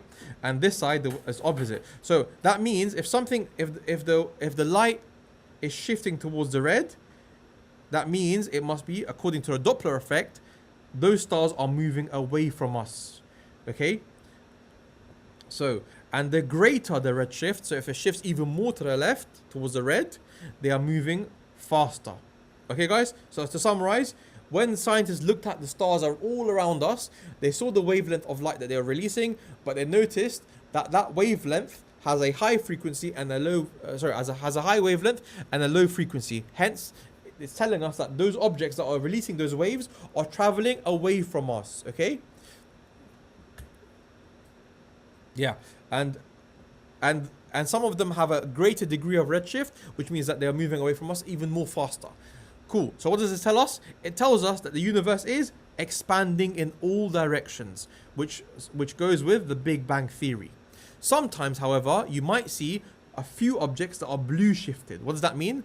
The blue side is the side with low wavelength and high frequency. So what does that mean? It means these guys over here are actually moving towards us. Okay, so most of the universe is moving away from us, except for a couple of things which are blue shifted, and therefore they are moving towards us.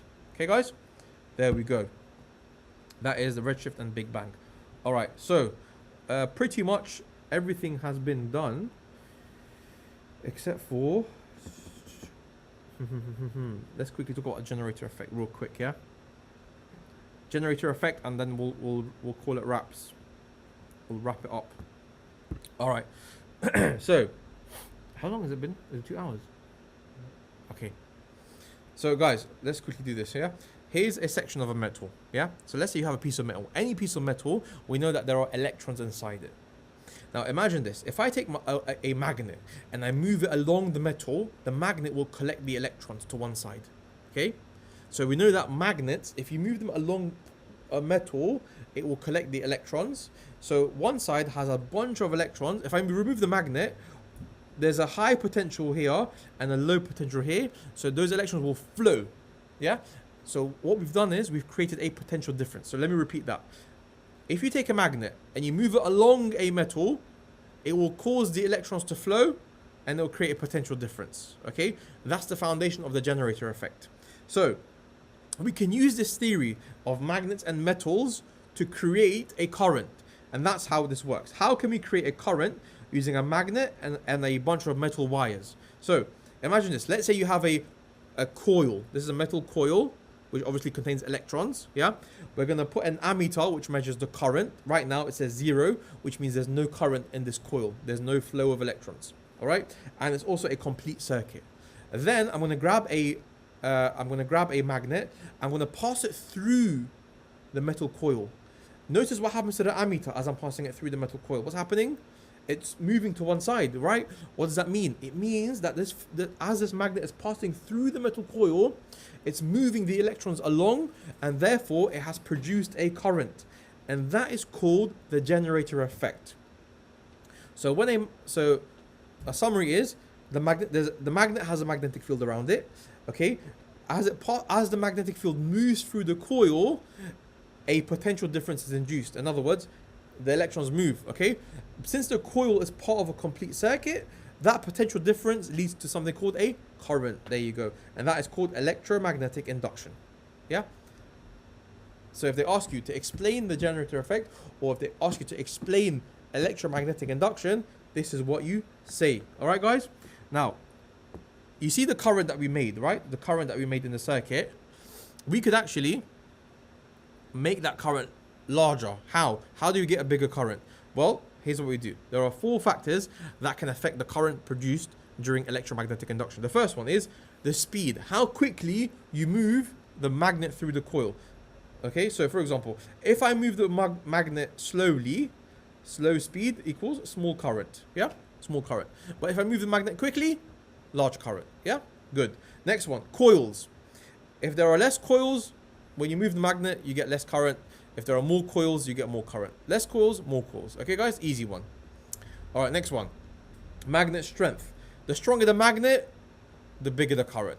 All right, and the last one is direction. So if you swap the direction of the magnet, so for example, right now the magnet's coming in from north, right? Notice the current is over here, right? But if I swap the magnet, let's say for example, I enter with the south, the current will go in the opposite direction. Okay, so in other words, if you keep swapping the magnet back and forth, back and forth, back and forth, what does that create?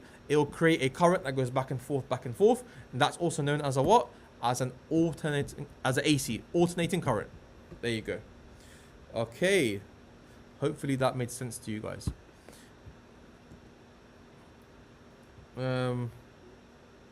Okay. This is triple, yes. All right, so we have done most of that. Let me just quickly teach you about transformers, how it works. I'm not going to go over the equation because that's already in your equation sheet, but I just need to explain to you how it works, okay? And then after that, you guys are good. All right, so look, a transformer has an iron core, okay? It has a primary coil and a secondary coil. Forget about the number of coils for now. Yeah, we know that if there's more coils, it's a step-up transformer. If it's less coils, it's a step-down transformer. Okay, we're not talking about that. We're talking about how the transformer itself works. Okay, so step 1, an AC flows through the primary coil. Okay, so an AC is flowing through the primary coil. Yeah, now what does that do? Well, that's going to create an alternating magnetic field in the iron core. Okay, so because the AC passes through the coil, that creates a magnetic field in the iron core, which is going back and forth, back and forth, back and forth. You guys understand that? Yeah, so in other words, magnetic field is going like this, back and forth, back and forth, back and forth. Yeah, okay. Then so what happens if a magnet is going back and forth through this coil? We just did it right now, didn't we? If you have a coil and the magnetic field is going back and forth through your coil, what does that do in this coil? It creates another current. Yeah? So point number 3 is the second coil experiences a changing magnetic field. Yeah? So number 4, which induces an AC in the second coil. There you go. So look, if you want to write the summary, step 1, that's step 1. That's step 2, okay? And then you have, so that's step 3, and then that's step 4, yeah? You can go back and screenshot that. Cool. Now, quick, very important one. Sometimes they could trick you by putting a DC source over here. For example, if they put a battery, or if they put like a cell, then it's not going to work, okay? Why? Because a DC source is not going to create the alternating current that we need in the beginning, okay? So it's not going to work. Cool. So that's how transformers work, guys. Nice. And I believe that everything's been done. Wow. Good game, guys. We are going to. Okay, let's see. Okay, we did alternators and dynamos. We done that. We done alternators and dynamos. I gave just memorize the summary for that. Okay, just memorize. Trust me, that'll be much more useful for you. And loudspeakers and microphones. We done all 4 of those. We done alternators. We done dynamos. We done loudspeakers, and we done microphones. For each of those, I put a summary. Just memorize that for now. Okay, guys. What else? We done. Okay. Looks like everything's been done. Seismic waves is not coming up. Trust me, it's not coming up. Okay, what else? Newton's laws? Nah. Newton's laws, come on, bro. Okay. Guys, we've done everything that most of the things that you said, we've done it. Black body radiation, we've done it. Modify. Maybe for A level we'll have a modifier. Okay, well, in that case, guys, thank you so much for joining. It's been a pleasure. Hopefully your exams go well. Let us know how paper 2 went. Let us know on results day if you did well. Some of you might be starting A-level revision next week, so I'll see you there. I know I've got a lot of students that are going to be starting A-level very soon, but for the rest of you, make sure you actually enjoy your summer holidays, because once you start working 9 to 5, you're not going to have that chance, okay? Good night from me. Zishan, you got anything to say? Alright guys, we're going to end the stream. It's been fun. See you guys around. Zishan's going to sing good night. Okay. Good night, everyone. Good night. Well done. Well done. Round of applause for yourself. Good.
Yeah, I'm gonna miss them.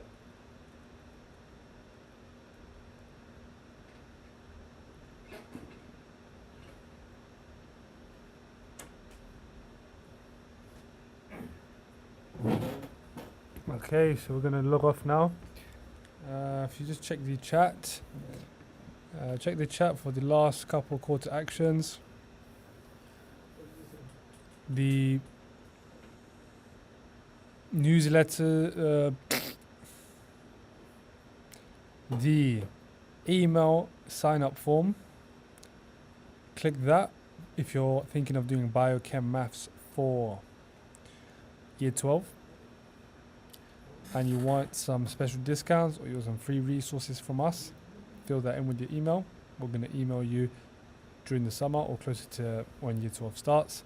Or if you're interested in some private tuition, you want to get ahead early, or even just for your family, click or scan the QR code there as well, or click that link. We're going to be putting the timestamps now on this video so that you can go back, watch what you need. I'm not going to keep it too long just because, yeah, your exam is tomorrow, so you might want to use this video for revision. But that's it. Remember us when you get your grade 9 or 7 or 5 or whatever you're hoping for. Make sure you tell the rest of the world about our live streams when they do their GCSEs next year. Cheers.